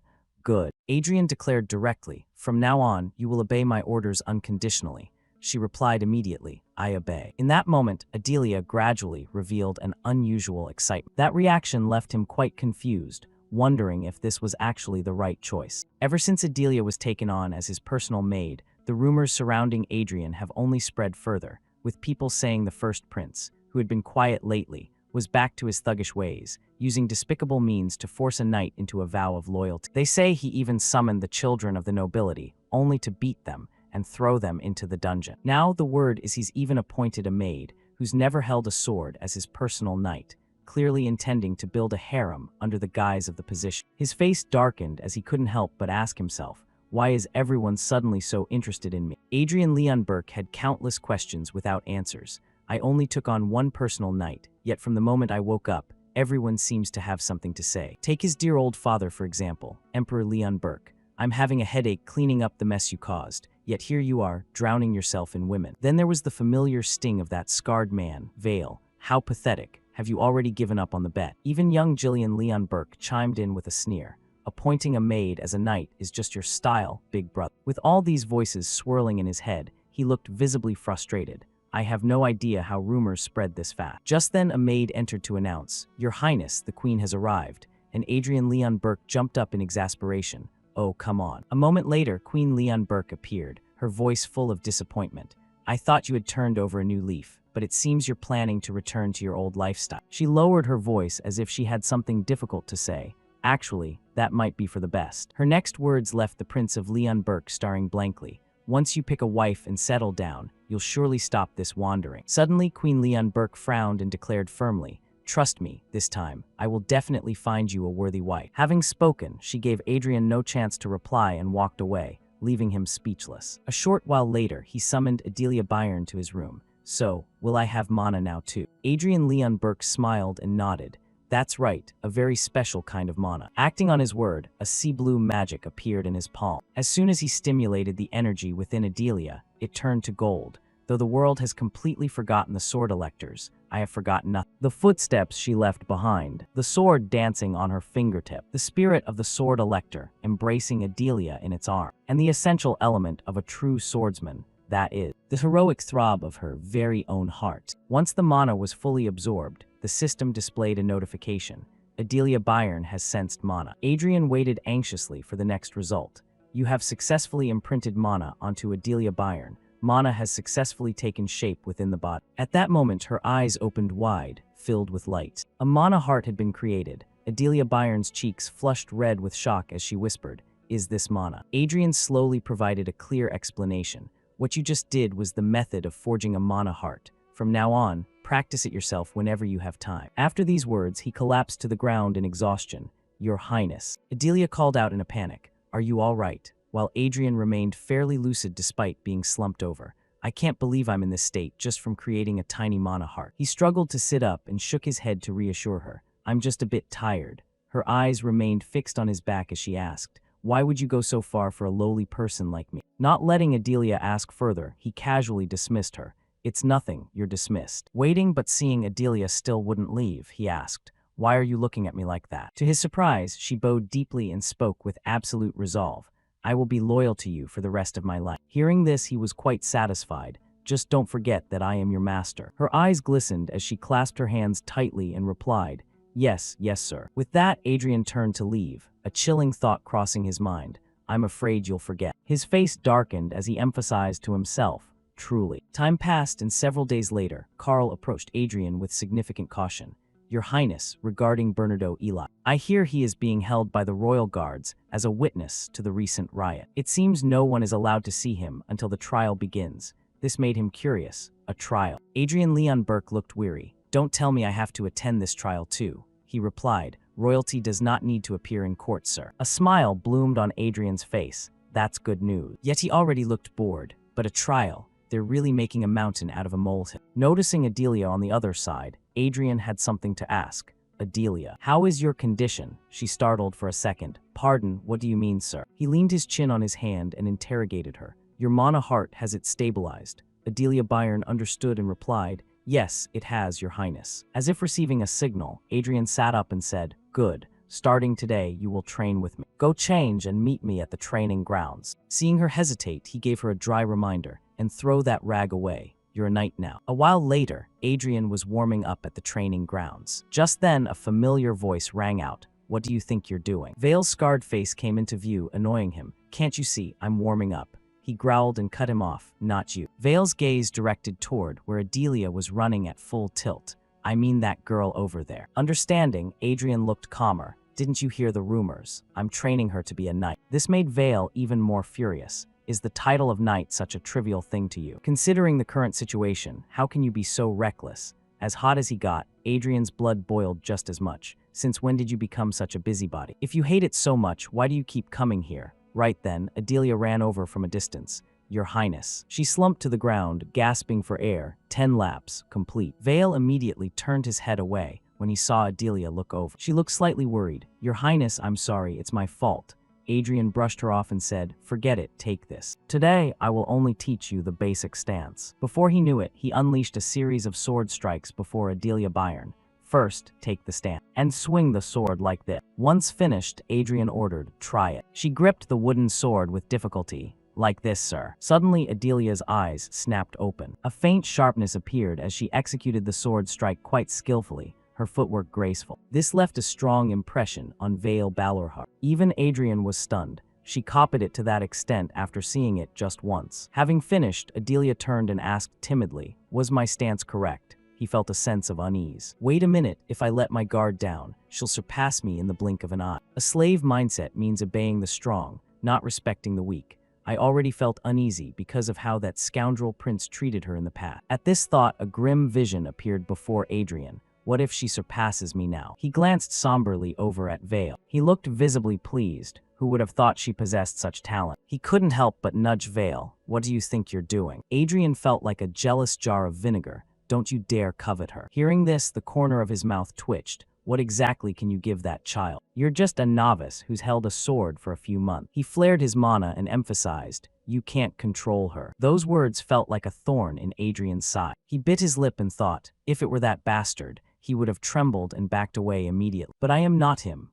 Adrian Leon Burke's eyes flared as he countered, if I can't control her. His mana heart throbbed in his chest. Then no one can, for one simple reason, because I have drunk the blood of the giant king, the blood of the mad dragon, and countless other beings. Adrian's true essence was Gruhorn. His eyes transformed, the system confirmed. A part of the soul manifests according to the user's will. The mana surrounding him changed. Even Vale could feel the overwhelming pressure radiating out. Adrian stood facing him, emphasizing every word. She is most certainly mine. Standing before Vale, Adrian emphasized again, She is mine. Don't look at her and don't you dare covet her. I truly hate it when someone takes what belongs to me. He darkened his face and said nothing. To his surprise, his eyes glowed a furious red. Adrian Leon Burke let out a long breath. He felt strange inside. The sense of reality was fading. He couldn't feel any vitality or life. There was only a cold sensation and darkness. Is this an omen? Adrian was filled with dread. At this rate, this weak body will be swallowed by Gruhorn's soul. Just as his will was about to vanish, something made him snap out of it. He faced Gruhorn directly. That's enough. Once and for all, Adrian would domesticate his very own primal instinct. Vale's foot stomped hard against the ground. He spoke sternly. An ordinary knight can save the lives of 10 soldiers. An excellent knight can save the lives of 100 soldiers. Vale Balorhard looked at Adelia, who didn't understand what was happening.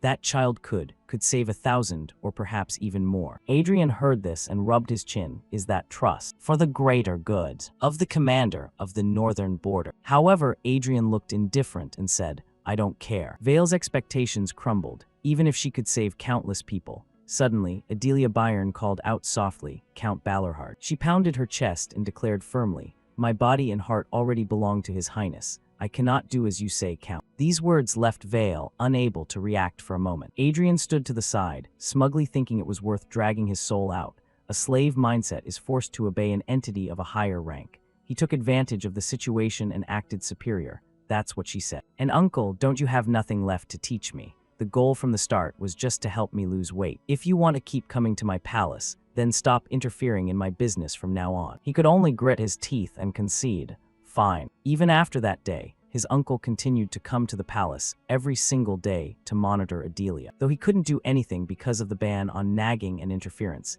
Adrian found it to be a small amusement. Watching his arrogant uncle so restless was quite entertaining. Suddenly, Adelia's wooden sword emitted a faint breath of mana. Even she couldn't believe it. Vale frowned at the sensation he just felt. That was. He realized in shock. Has she already learned sword resonance? Adrian clapped his hands to get Adelia's attention. Good, well done, while secretly worrying that at this rate, he might actually be overtaken. Adelia walked over happily. To his surprise, Vale had been trembling for some time. He stood in front of Adrian and interrogated him. Did you even teach the girl the mana heart? His reply made Vale Balorhard even more furious. That's right, is there a problem? At this, he couldn't take it anymore and roared. Was it not enough for you alone to learn that cheap, trivial trick? Adrian's face darkened, a warning glint in his eyes. He showed no mercy, throwing a single sentence at Vale. Get out. However, Vale tried to say a few more words. There was a much better path, a potential you can't even imagine, and you've ruined it all. Adrian walked straight ahead without looking back. Carl, see the guest out. Carl looked a bit awkward, Your Highness. Before Adrian could say more, Vale left on his own. No need, I'll see myself out. Adelia stood in the middle, watching the two of them argue because of her. She called out softly, Your Highness, is what I learned a cheap trick. He was displeased and growled, cutting her off. No, absolutely not. Adelia blinked innocently and asked, Then why did the Count say that, sir? Adrian replied flatly, because he doesn't know. The humans of this era have completely forgotten what a real mana heart is like. If they hadn't, they wouldn't have tossed it aside like an old shoe. He spoke while ignoring Vale's fatting figure. You'll know soon enough the true power of a mana heart. A few days later, at the training grounds, a wooden sword was slammed hard into the ground. Adrian crossed his arms and glanced at it without saying a word. He then looked up, his voice teasing Vale Balorhard. You act like you're never coming back. He only threw back 3 words, prove it. I will only use 1 mana chain. If you can push me back even half a step, I will acknowledge you. Adrian Leon Burke didn't hesitate to grip the hilt of the wooden sword, asking nonchalantly, what was that bet again? He made a grand, boastful gesture and added, to grant 1 wish. Vale gave him a cold, yet strangely fond stare and replied, if you win, I will grant you 1 thing, no matter what it is. Even if you ask me to teach you the family's secret techniques, I will do it. Adrian smirked with an incredibly punchable face and said, that's not what I want, to which his uncle casually humored him. Fine, but first. Adrian lunged forward, his very first move aimed directly at the man's throat as he shouted, let's do this. Faced with this strike, Vale simply remarked calmly, aiming for the neck right from the start. The sword's path remained as vicious as ever. He delivered yet another sharp slash. Vale leaned back smoothly to evade the blow. Adrian was incredibly annoyed, pressing his lips together in silent frustration. Immediately after, a dozen more strikes were unleashed, all of which Vale dodged effortlessly. He grew bored enough to create a variable, delivering a one-handed slash. Adrian had to use 60 to 70% of his strength just to parry the blow. Vale took the opportunity to provoke him further. Is that all you've got? Being insulted caused Adrian's pride to flare up, but he knew the first thing he had to do was create some distance between himself and his uncle. Seeing this, Vale unintentionally lowered his guard, asking, have you already given up? Adrian stood back up and gripped the hilt tightly once more. In your dreams. He was truly a man who knew his limits. As annoying as the man was, he had to give credit where it was due. His uncle was incredibly strong. A man like that was just waiting for him to draw out his mana, only to make him taste bitter defeat all over again. With his mana heart at its current level, he was certain he would lose exactly as his uncle anticipated. Thinking of this, he decided to switch to a verbal battle. Isn't it very strange? Vale's face wrinkled in a confused expression. Adrian Leon Burke immediately launched into his explanation. 400 years ago, countless knights utilized the mana heart and achieved unimaginable feats. And yet, just because a slightly more useful technique appeared, all the skills of those great knights are now considered trapped. It seemed that was what everyone thought, that the technique called mana chains was a much more powerful method of controlling mana than the mana heart. As soon as he finished, Vale asked bluntly, what exactly are you trying to say? Adrian replied with a tone half expressive and half declarative. My thoughts are different. It's not that the mana heart is weak, but that its master is weak. Not every mana heart is created equal. At this, a familiar confidence flickered in Adrian Leon Burke's eyes. Uncle, have you ever heard of the Battle Soul Song? For Vale Balorhard, however, it was just more noise. This is a place for sword fighting, not a place to discuss such pleasing theories. The corners of his mouth curled slightly. I thought you'd say that. Uncle, since you also call the mana heart a crude technique that only lowly mercenaries learn. His uncle didn't bother to hide his impatience. You talk too much. Do you need more time to catch your breath? Adrian paused for a beat and then brushed it off. No need. Adrian's footsteps gradually became more graceful. The path a knight has walked becomes a feat. 100 victories are my pride, and they are my strength. The energy Adrian emitted was suddenly very strange, making even Vale wary. What the? As the system confirmed the transformation, I sing the song of 100 victories over 20 trainees dreaming of becoming knights. The feat was etched into his heart, and an etched feat becomes a battle soul song. A battle soul song has been created. Reciting within the holy sword of a knight, something that had never happened before took place. Battle soul song, common grade, the battle song has been created. A small, ordinary feat performed over the last 6 months. The effect of the battle song has been activated. This is the true power of a mana heart, the battle soul song. The system displayed a notification. The effect of the battle song has been activated. Standing before Adrian, Vale remained firm in his belief. It doesn't matter what you do. He frowned, dismissing all of Adrian's notions. As long as you possess a mana heart, you cannot defeat mana chain. Adrian Leon Burke didn't listen at all, charging forward with his sword. As he closed the distance, Vale was momentarily taken aback. Suddenly, Adrian's heart throbbed repeatedly. It was true. The mana from the rings had the property of causing mana backlash through a mana heart. He grit his teeth, his face darkening as he endured the pain. Nearly succeeding, Vale smirked, feeling triumphant. He continued to use words to break Adrian's concentration. You're quite stubborn to have endured this far. Despite being at a disadvantage, Adrian smiled. However, to obtain this song, I have sparred over 100 times and endured the mana of the rings over 1,000 times. A power forged specifically to deal with knights who use mana chain. While clashing 100 times, I endured 1,000 waves. Mana erupted from Adrian's body, enveloping his entire being. His heart swirled in a fiery magic.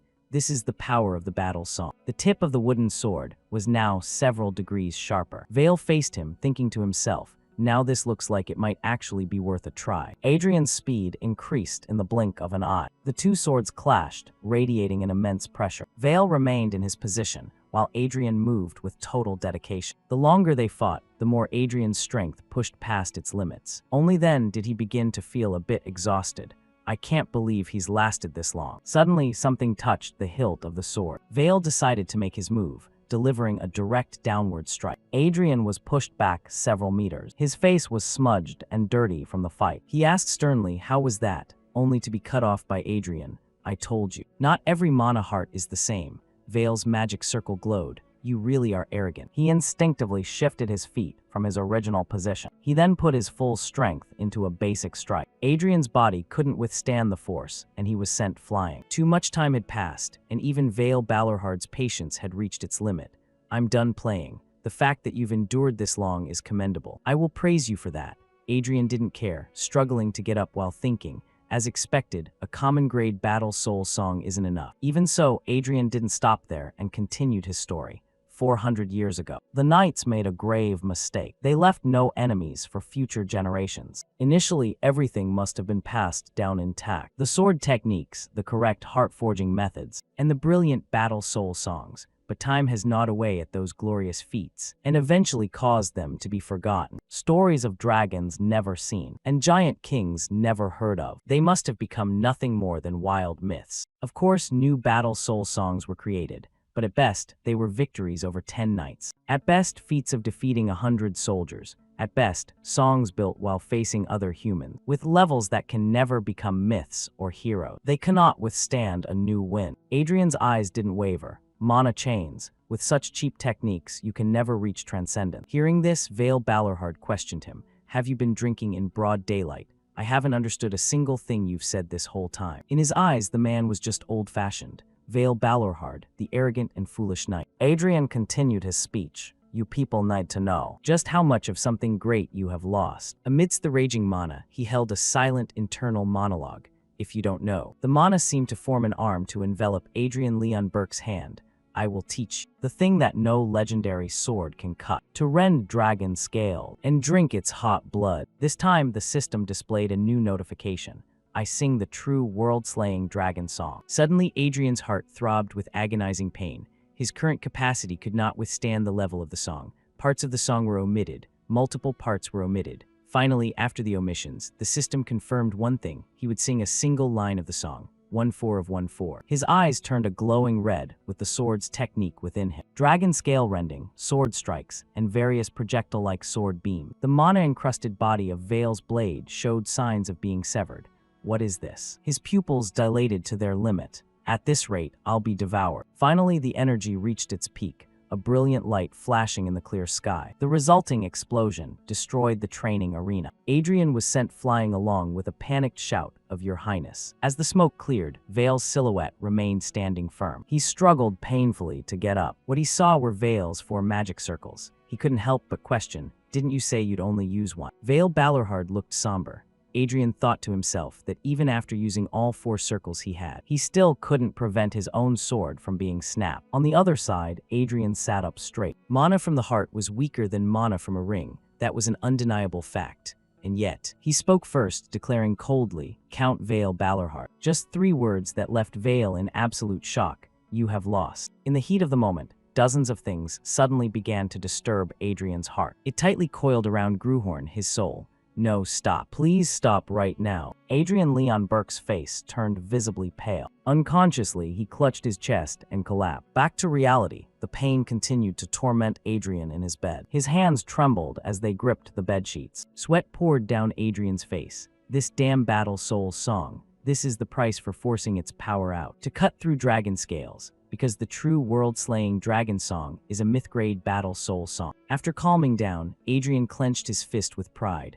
My body has become a wreck because of it, but the price was well worth it. The very first Battle Soul song I wove with my own hand. 100 victories are my pride and my strength. Having endured hundreds of duels and thousands of storms, I will stand firm against even greater waves. He smiled with satisfaction. The grade of the battle song had increased slightly. Thinking of something made Adrian quite excited. This is enough to face that bastard third prince. Suddenly, Adelia's voice rang out, "Your Highness." She looked at him like a fan seeing an idol. You've finally woken up. Everything has been in chaos since your Highness collapsed. I've never seen the Queen so angry before. Hearing this, Adrian gave a soft, sneaky giggle. They deserve it, they really do. Adelia Bayern interrupted his joy cautiously, and Count Balorhard also left a message. He said to inform him immediately as soon as your Highness wakes up. Adrian lay back lazily on the bed.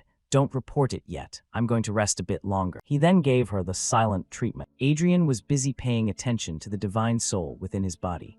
If I don't recover my spirit properly after the damage from overusing the Battle Soul song, I'll pay a horrific price. Reality and past memories will blend together, creating a total mess. And at some point, the boundary of reality will completely collapse. Eventually, I'll become a madman, constantly reenacting moments of the Battle Soul within a fragmented world. At this thought, his face contorted. To think of being trapped in the sword's memories again, after working so hard to become human, just the thought makes me shudder. According to Adrian's ancient memories, Agnes Bayern was a great female swordsman. After explaining this to Adelia, he emphasized, because you are a descendant of that Bayern line, you should be able to inherit the Battle Soul song she left behind. She was a bit surprised. I didn't expect my ancestor to be such a great female swordsman. He wasn't surprised at all, shrugging as he poured some water. Of course, you'll need to grow much more than you are now to possess a grade worthy of that song. So about that, Adrian asked with a mix of curiosity and suggestion. What do you want to do once you've learned swordsmanship? Adelia seemed as if she had never considered the question before, stammering, "That is." She avoided his gaze, murmuring, "If I truly can become a knight." Adrian felt a bit helpless at her awkwardness. If you become a knight then. He didn't want to pressure Adelia Bayern any further. If you can't think of it now, tell me later. Suddenly, she struggled to speak her heart. I will. He paused, waiting for Adelia's next words. She mustered all her courage and declared, I am yours, Highness. I will become your Highness's sword. This time, it was Adrian's turn to be surprised. Memories of his days as a sword came flooding back. There are songs of great feats that begin with the blast of a war trumpet. And there are songs of great feats that begin with the first step taken across an open field. There are also stories that begin with a vow etched into one's very soul. Adelia's vow rang out clearly. I will live for your highness for the rest of my life. I will dedicate everything I have to your highness. Suddenly, the system issued a hidden notification.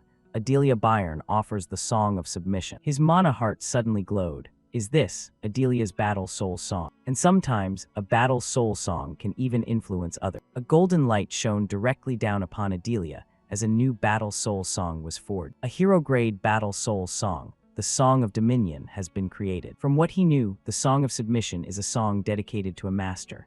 Rather than a typical battle soul song, it is more like an oath of servitude that binds souls together, even if she already possessed the servant's mindset trait. Looking at Adelia before him, Adrian thought, to think a descendant of the Sword Elector would weave a song of submission. I can already feel an unexpected boost. Looking at his current capabilities, Adrian smiled with satisfaction, as long as he was the target of the Song of Submission. Then Adelia's growth would directly benefit him as well. Adrian smiled at her and said, "Thank you." This caused Adelia to blush uncontrollably, whispering, "Your Highness." In the dim room, their eyes met briefly, although I don't yet know exactly how that benefit will manifest. Time passed, and it was now several days later. Adrian's face looked visibly drained. Carl and Adelia stood before him, completely speechless and confused. Just then, a voice called from outside, "Adrian, are you feeling any better?" And he stammered in reply, "I'm fine." Adrian looked warily at Queen Leon Burke through the door. Dealing with those who hated this body was easier, but dealing with someone who truly loved the original owner of this body was quite awkward. Suddenly she spoke up, asking,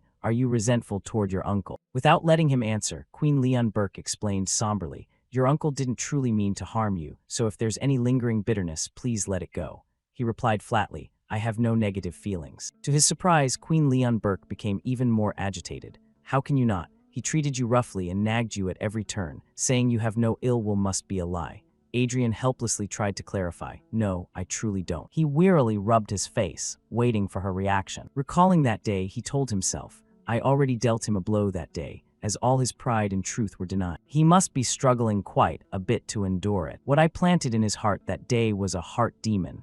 If he has the skill, he will go even further. But if he cannot overcome it, he will lose even that precious martial bravery. Honestly, I don't care what happens after that." Queen Leon Burke smiled, reminiscing, "Your uncle has spent his life more attached to the sword than to people, so he can be a bit clumsy and rough. However, lately it seems he's quite proud of you. He even personally went to persuade His Majesty." Her next words made Adrian's detached thoughts waver. "It's thanks to him that your house arrest was lifted earlier than planned." But trouble had struck as soon as the house arrest ended. That was when Adrian had frantically declared for them to be arrested. She let out a long sigh, nodding that his uncle's position must be very difficult. Remembering that, he stared blankly for a moment, wondering if that was why the man looked so displeased. Adrian rubbed his chin and thought for a moment longer, but still, a big question mark appeared in his mind. Why would that man go that far for me? After the queen's visit, another old man appeared, the scholar Niccolo Marchiatel. He smiled like a pyramid scheme agent, "Your Highness." Adrian felt a chill and cut him off immediately.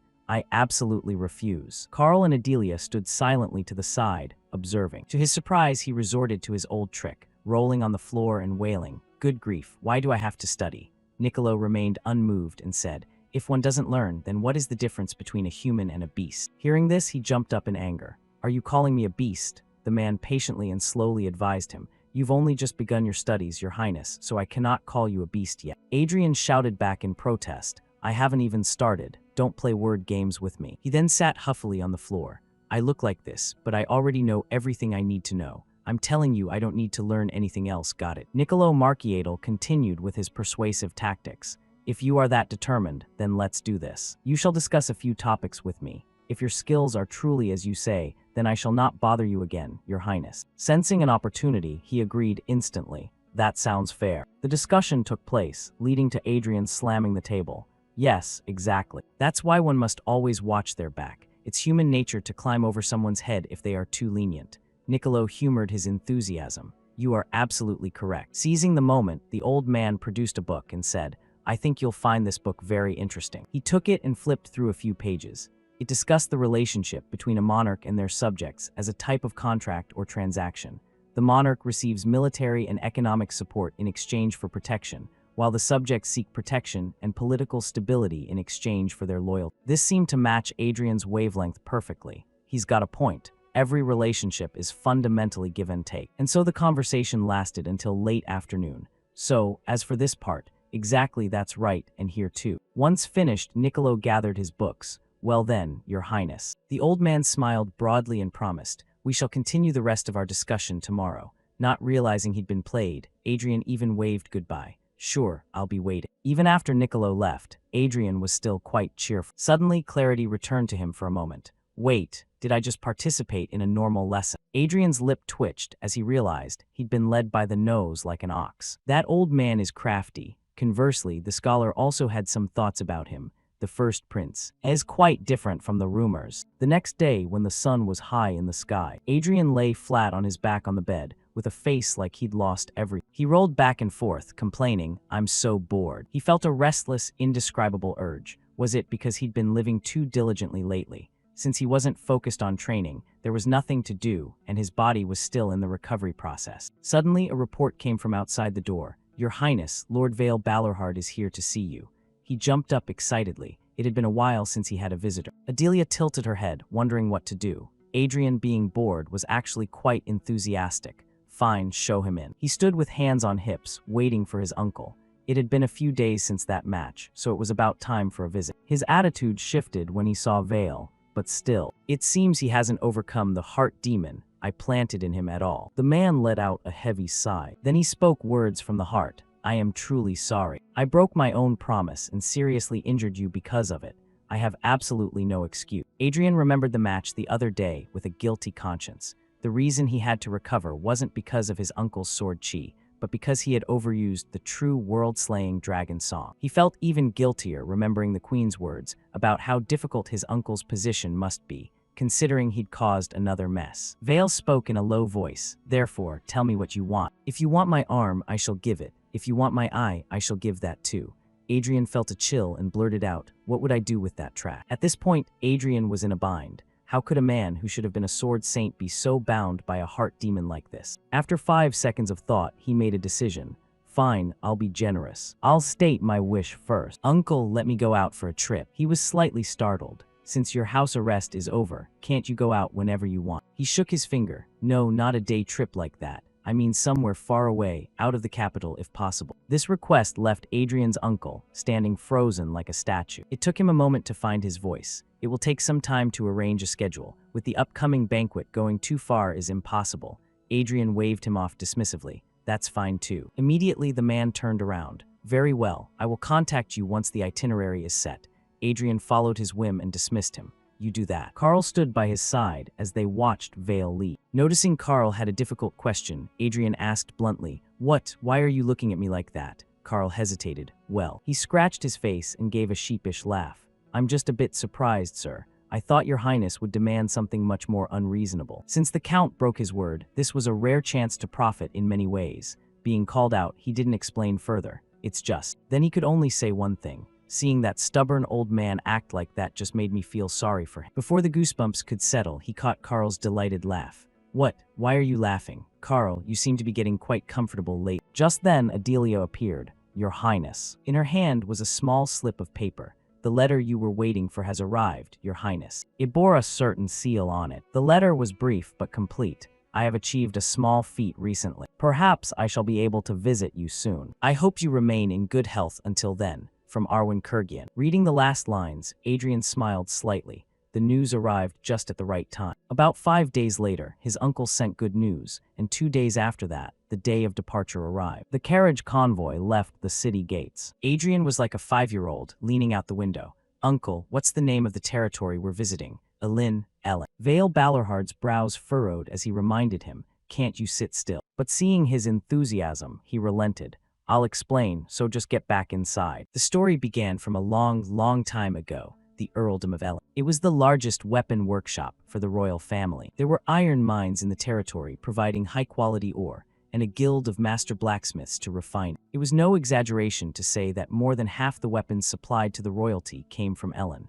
Adrian Leon Burke's eyes lit up. He excitedly planned new scenarios in his mind. His power had improved significantly, so it was time to find a sword for himself. Initially, he had planned to just take a decent sword from the royal armory, but Karl had told him back then, "Forgive me, your highness, but by royal decree, we cannot issue any weapons to you. Because the king had spoken with absolute authority, know that you will be strictly punished if you let that brat touch a sword again." Adrian startled as he remembered. Because the original owner of the body had been reckless, he'd been run through by Gruhorn. The more he thought about it, the more helpless he felt. Given this kid's track record, it was only natural. But still, that means if I want a proper weapon, I have to find it outside the palace. Suddenly, Adrian paused, peeking toward Vale. A thought crossed his mind. He's surprisingly thoughtful for someone with his appearance. Vale spoke up to remind him, "It's too noisy, close the window." He shouted back in annoyance, "What? No way." And so the 20-day journey had just begun. Forced to sit still in the carriage, Adrian decided to stabilize the mana within him. "It's about time I refilled it anyway." The swaying of the carriage, the cool breeze passing by, the voices of the knights echoing from outside, gathering the tiny mana points hidden in the air. "If I fill this empty mana heart." Slowly, the pulses of mana gathered into his heart. Unexpectedly, Adrian Leon Burke sensed a small conflict. He was surprised even within his subconscious. When did my mana heart get this big? The system displayed a new notification. You have attempted to perform an extraordinary feat beyond your capability, and you have glimpsed a part of that immense will. As soon as he read this, he thought, that's the side effect of forcing the use of the true world-slaying dragon song. Suddenly, a light erupted from Adrian's chest. That effort has reflected upon your body. Your mana heart has been expanded. Due to the expanded mana heart, your physique has changed significantly. Your body can now withstand much more mana. Furthermore, you have reached the realm of Sword Master. Your connection to the source has slightly improved. Some restrictions on your recovered powers have been lifted. The power of clairvoyance has improved significantly. The power of favorable ears has improved significantly. From Adelia's perspective, he was acting quite strangely. "Your Highness." To her surprise, he didn't care, and was even waving his arms and legs around. Once he'd finished testing his movements, Adrian clenched his fists excitedly. "I've taken another step forward." The group had reached their first destination, Ellen District. As soon as Adrian stepped out, someone came to greet him. "I cannot express the honor of meeting you this way, Your Highness." Two men before him bowed deeply and respectfully. Edgar of the Allen family offers his greetings. Torrance, eldest son of the Ellen family, greets the first prince. He led the group, responding politely, "Thank you for the hospitality."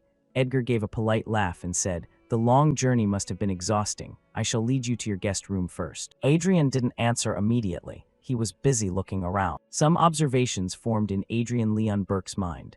They said this was a weapon manufacturing center, and as expected, the entire manor was filled with all kinds of weaponry. However, they were only low-grade items, all for show and useless in real combat. While walking with Edgar, he continued to look left and right. Adrian looked somewhat displeased. "Looking at this, it seems it'll be hard to find what I need here." Unable to hold it in, he asked directly, "You said the Blacksmith Guild is within this territory, correct?" The man replied as a matter of course, "Yes, that is correct, but..." Seizing the opening, Adrian proposed, "I want to go there and take a look." A moment later, someone's footsteps became more hurried. Before long, Edgar had led him somewhere, noting that blacksmiths were naturally a rough and conservative bunch. When their work reached a fever pitch, they often ignored even the Lord when he came to visit, and the words they uttered were as cold and crude as the iron blocks they were handling. Therefore, he asked that even if he felt insulted, he should consider it the spirit of a craftsman and be generous in forgiving them. It seemed Adrian Leon Burke hadn't heard a single word.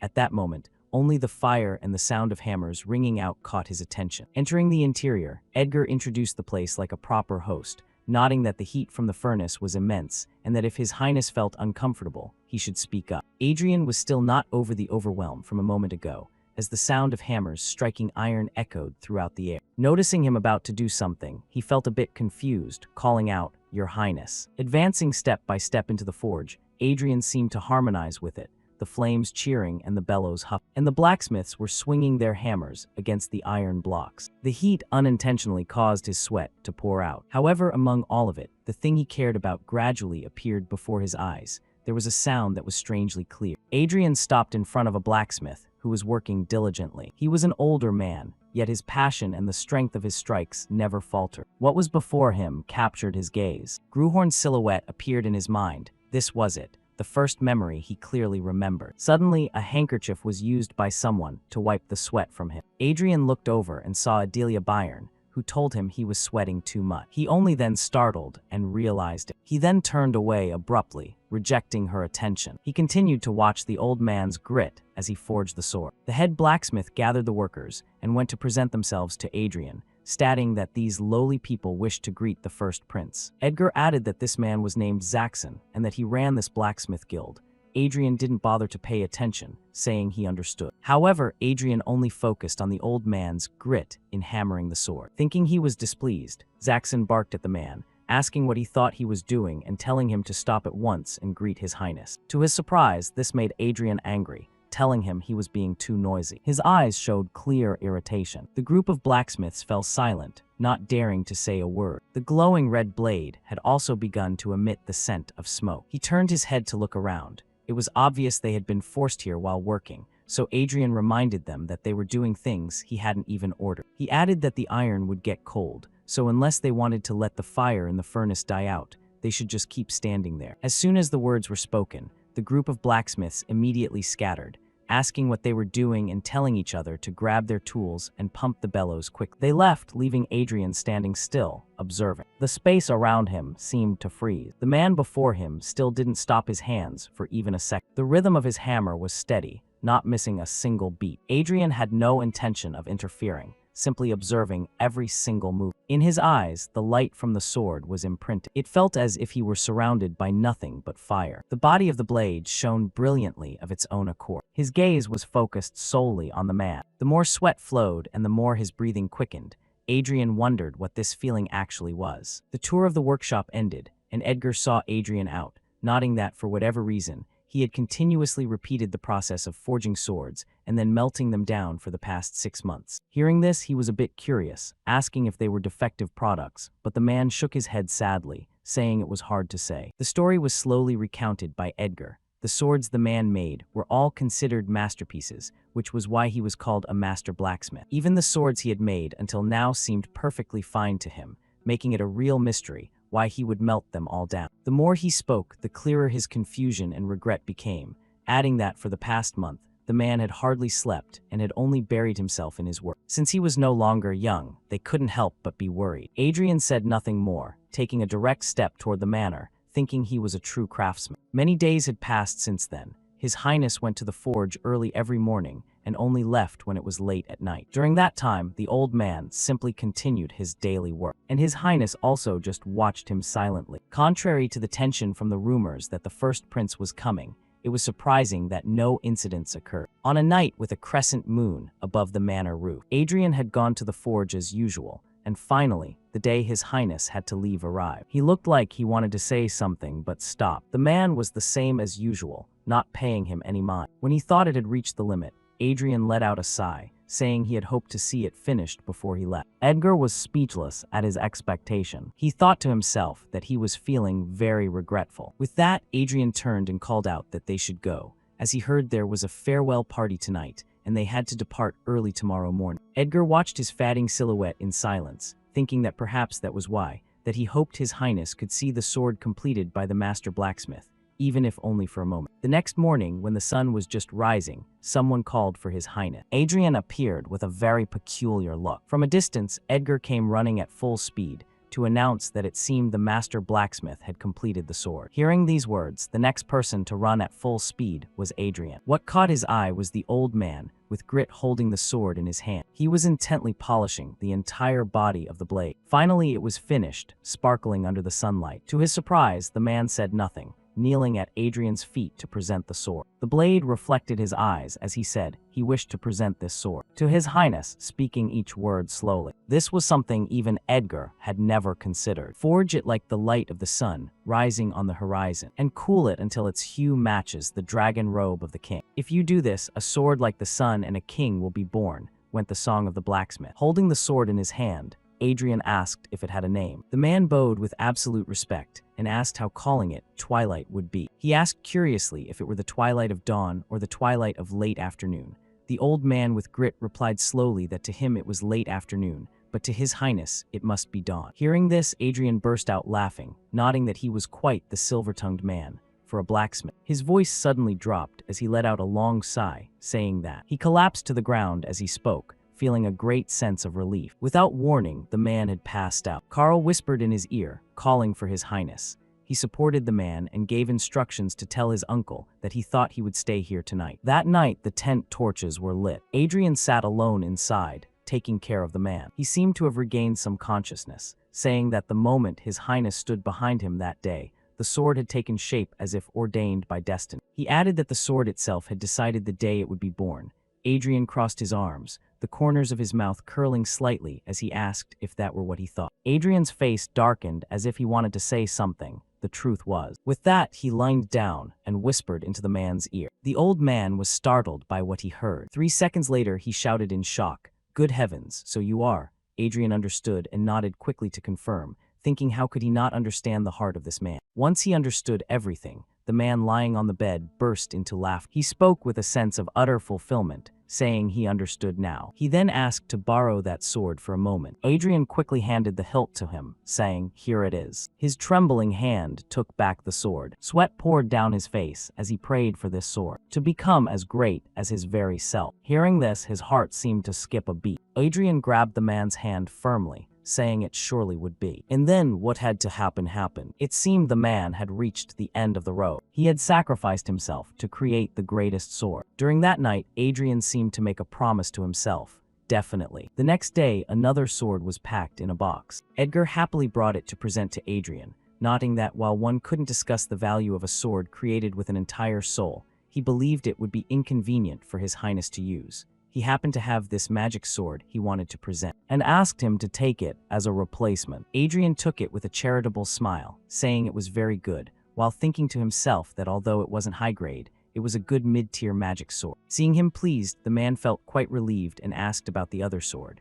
Adrian casually hung the sword at his hip, and replied that being given a gift that a famous master had poured his whole heart into was already a massive gift, yet he was planning to offer a magic sword as well. He remarked that, as expected, the Ellen family's loyalty to the royalty was truly dedicated. Edgar was stunned by being played like a fool, and only managed to bow and say it was the family's honor. Edgar screamed and tore at his hair inwardly, thinking he had planned to use that flashy magic sword as bait to get back the master blacksmith's sword, but now he had lost a good sword for nothing. A while later, in a certain forest, Vale announced to the troops that the carriages and infantry would follow slowly, while the cavalry would advance at maximum speed. They were behind schedule and had to hurry to keep up, and they all responded in unison, "Yes, sir." Adrian stared blankly after him. He blurted out a question, nodding he seemed quite busy. "Come to think of it, I didn't see a trace of you the entire time we were in the territory." Vale held his head high and replied that His Majesty had given him a separate mission. He rubbed his chin with a pensive look, guessing that his trip wasn't entirely free after all. Vale didn't answer, only reminding him to get ready as they planned to move quickly to reach the Iron Lion City tonight, so they'd have to ride horses. Hearing this, Adrian seemed to remember something, saying that as for that, he didn't know how to ride a horse. He was momentarily dazed by this. His eyes were fixed on Adrian. "I was once a sword. How could I possibly know how to ride a horse?" Adrian had to bite the bullet and comply as there was no other choice. The road to Iron Lion City. And of course, there were a few unexpected incidents along the way, but his face turned quite pale. Although it wasn't the half-day originally planned, they reached the destination after about a full day. Standing before the city gate, he let out a breath, asking if this was Iron Lion City. The rhythmic footsteps of the troop reached them. The young man in the lead remained respectful, introducing himself as York of the Wallowden family, and greeting the first prince on behalf of the Iron Lions. Their hospitality made him feel a chill, and he remarked that their energy was a bit excessive. Adrian's gaze shifted toward the soldiers with him, and as for the reason, well, it was quite obvious. And fiery thought occurred to him, should he stir things up a bit? From a distance, someone approached. Arwen. Arwen understood immediately. "Your Highness." She knelt at Adrian's feet and reported that she had counted the days just to meet His Highness again. As soon as the words were spoken, dozens of eyes blazed at him. He thought the reaction was quite immediate. Suddenly, Adrian Leon Burke felt a chill from behind. He turned quickly and caught Adelia Byron's gaze. The hostility was directed at me, her master, which might provoke Adelia. He quickly called out softly, "Adelia." She snapped out of it in an instant. Adelia returned to her usual self. She bowed respectfully, "Yes, Your Highness." Seeing this, Adrian felt somewhat relieved, thinking it was lucky he had developed her servility early. To avoid wasting time, Adrian turned to Arwen. Now then. He casually ordered, Arwen, follow me. In his heart, he was plotting to stir up trouble, wondering if they didn't have much to talk about, and adding that it would be even better if those behind her came along too. A moment later, Adrian had removed his outer coat and went to the training ground. Standing before Arwen's fan club, he spoke up bluntly, I want to witness the swordsmanship of the Iron Lions, those said to be the best in this kingdom.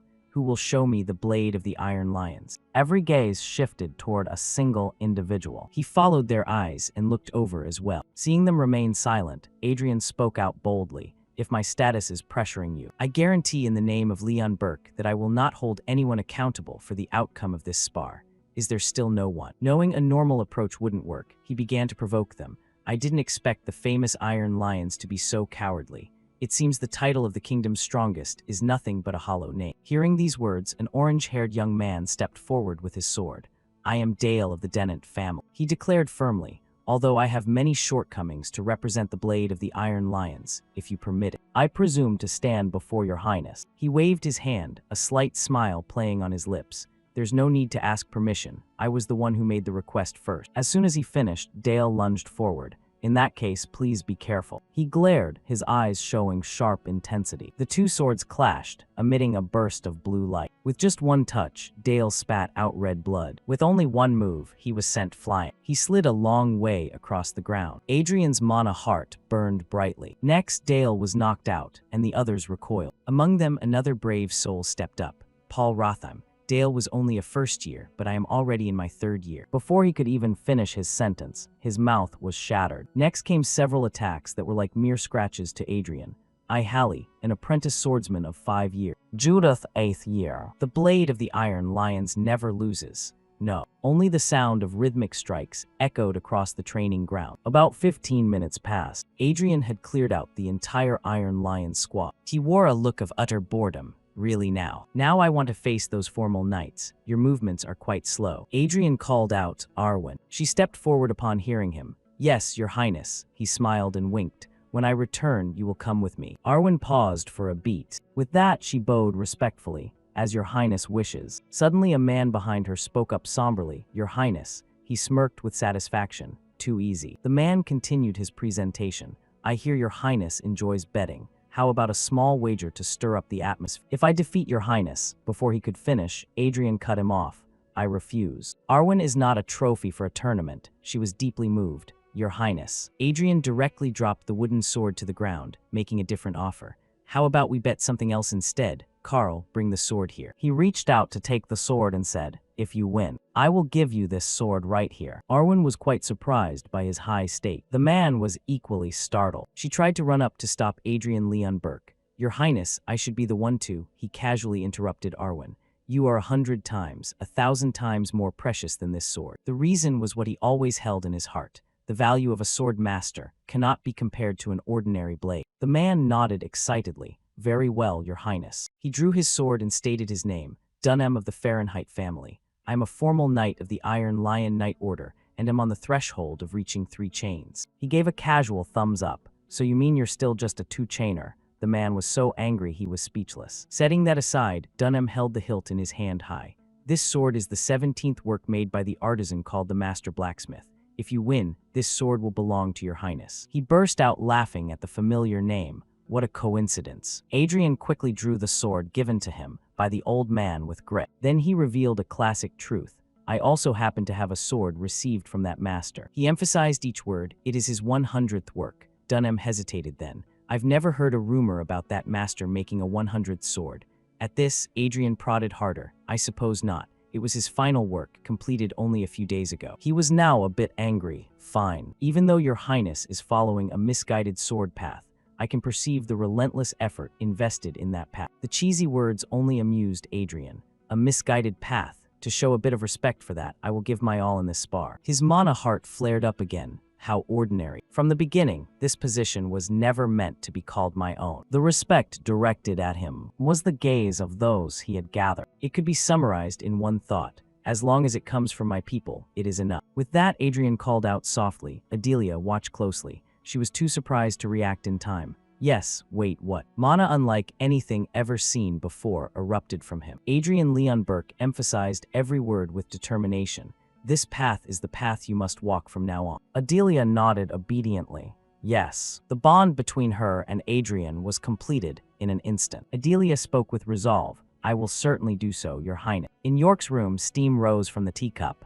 So, Vale sat opposite him and asked, how many times have we visited Iron Lion City? York sat with legs crossed and replied, this is the 4th time. He rubbed his chin, lost in thought. According to Vale Balorhard's perception, the 4th prince didn't care about the throne at all, so he certainly wouldn't come, while the 3rd and 5th princes had visited while the 1st prince was under house arrest. Even the 2nd prince had stopped by not long ago. York put the teacup down and said, no matter how bad his reputation is, it cannot be denied that the 1st prince is the legal heir to the kingdom. He angrily pointed at Vale Balorhard's face. To let things come to this, you certainly must take great responsibility. If you, the commander of the 3rd Legion, had supported the 1st prince even a little, His Highness wouldn't have become so isolated. He looked down while listening to those interrogations. Then why are you only now acting like his guardian? Vale didn't deny what he said. You're right, I did once disown my nephew. An individual who was not only an incompetent monarch, but a tyrant, that was my nephew. One day when I scolded him because he was drunk on some toxic herb,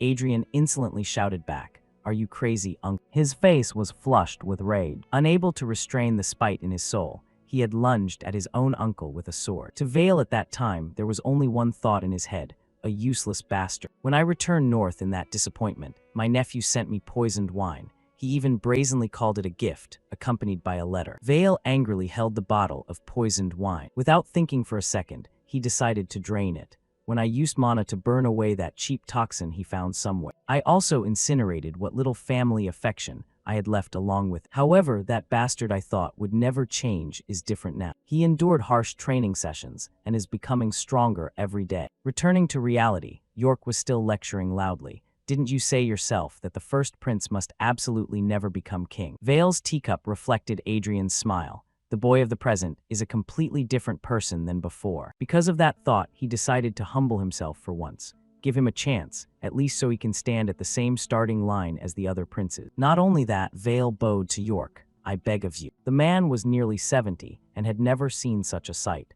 I truly cannot understand this. I don't know if it's you or the 1st prince who has changed. First, raise your head. A man known as the Silver Lion. Before he could finish, a soldier burst through the door. Lord Wallowed. The two of them frowned, looking quite surprised. The 1st prince is. After receiving the news, York went with Vale toward the training ground. There's no need to worry too much. Dunham knows when to stop, so nothing serious will happen. Throughout the walk, he kept reassuring him. Even in a real duel, he certainly wouldn't beat a royal to the point of losing consciousness. Hearing this, Vale spoke up sternly. The person you should be worried about right now is not the prince, but your knight. The man found it hard to believe. You've really become strange. Your face is pale, and now you're saying nonsensical things. Before he could finish, a familiar figure was sent flying right to their feet. York recognized the person on the ground immediately. Dunham. By now, the entire training ground was in an uncontrollable uproar.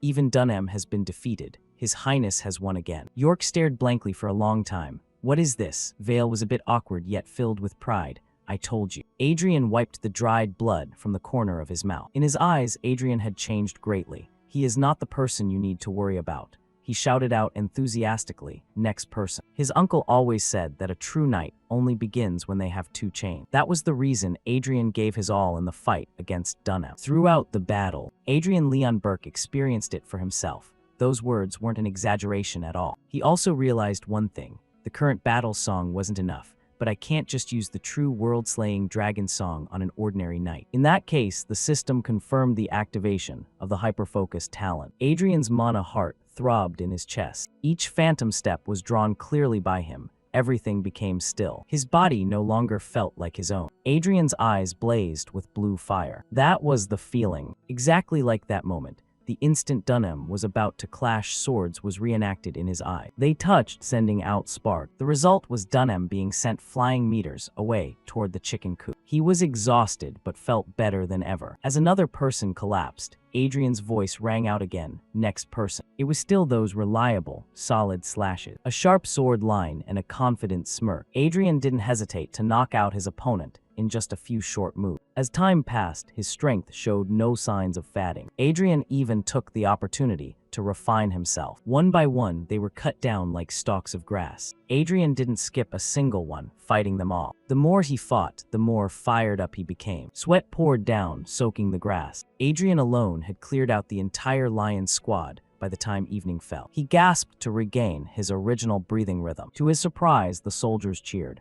Petten has been defeated. That is His Highness's 5th consecutive victory. Enduring 1,000 fierce waves through 100 battles, I will stand firm even before an even greater wave. The system confirmed the info. A new melody was added to the battle song. Only now do I rise with the sword in my hand. The system began the upgrade. The grade of the battle song has become extraordinary. The battle song changed to match its grade. The battle song has become the dual song. His mana heart returned to a stable state. I succeeded. By now, Adrian was so exhausted he couldn't stand. As his heavy body fell, a hand caught him. "Are you all right, sir?" The soldier smiled as he sat before Adrian. "We wish to express our respect for your highness's victory." Then they all congratulated him in unison. "Respect to the first prince's blade. Respect to your fighting spirit. We express our respect for your victory." This peculiar reaction caught Adrian by surprise. "What is this? Just a moment ago they wanted to tear me apart." York spoke up then to explain. "They are simple people at heart. Swords and victory, nothing excites them more. Looking at your face, you must have thought you'd earned their resentment." Vale stepped in front of him, his eyes full of pride.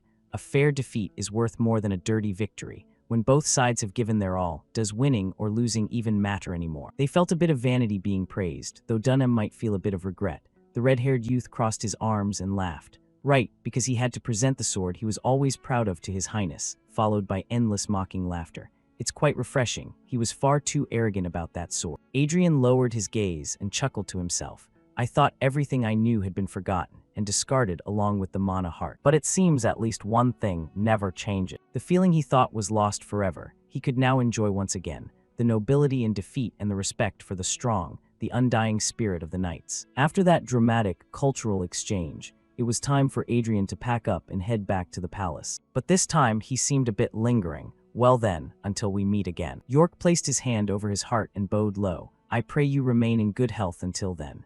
Adrian replied politely. "You take care of yourself as well, Count." Barely 3 seconds after turning away, Adrian Leon Burke remembered something else. "That's right," Count wallowed. "Please keep everything that happened during my stay here a secret."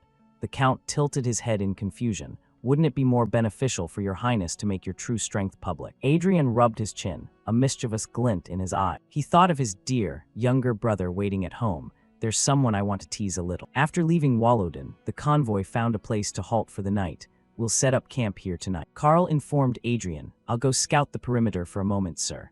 Adrian nodded his approval. "Go ahead." Arwen stood in the back, her eyes fixed on Adrian with a complex gaze. He turned to look at her standing there awkwardly and thought to himself, "Arwen will adapt to her new position soon enough." With that, Adrian Leon Burke let out a long yawn and headed toward his private tent. "I should get some rest inside too." To his surprise, Adelia was already there waiting. He was speechless at her peculiar behavior. The person he had recruited was supposed to be a S-rank sword prodigy, yet here she was, still doing menial maid chore. Adelia didn't have a clue why he was staring at her with a weary sigh. "Your Highness, is there something I've done to displease you?" Adrian lazily collapsed onto his cot. "No, forget it. You can leave." She replied helplessly, "Yes, Your Highness." Once Adelia Byron had left, he thought wearily about what lay ahead.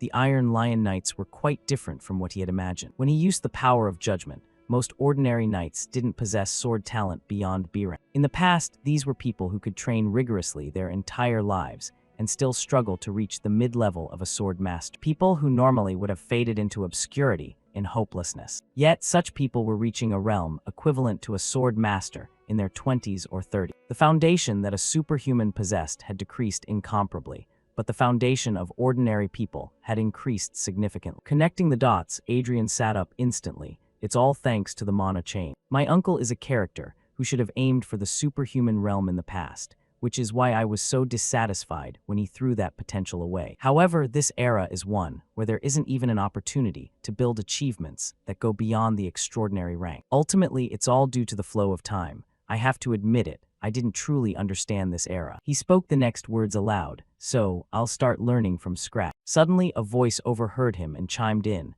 That's a good mindset. Vale clapped his hands loudly, regardless of whether it matched Adrian's train of thought. It's not too late. If you put in the effort now, you might actually achieve your dream. He asked himself blankly, wait, what dream? Vale ignored his reaction and cut to the chase. Haven't you already won the hearts of the Iron Lions? If it were any of the other princes, they wouldn't have integrated with them so naturally. For some reason, Vale Balorhard's eyes were sparkling as if he'd put on a filter.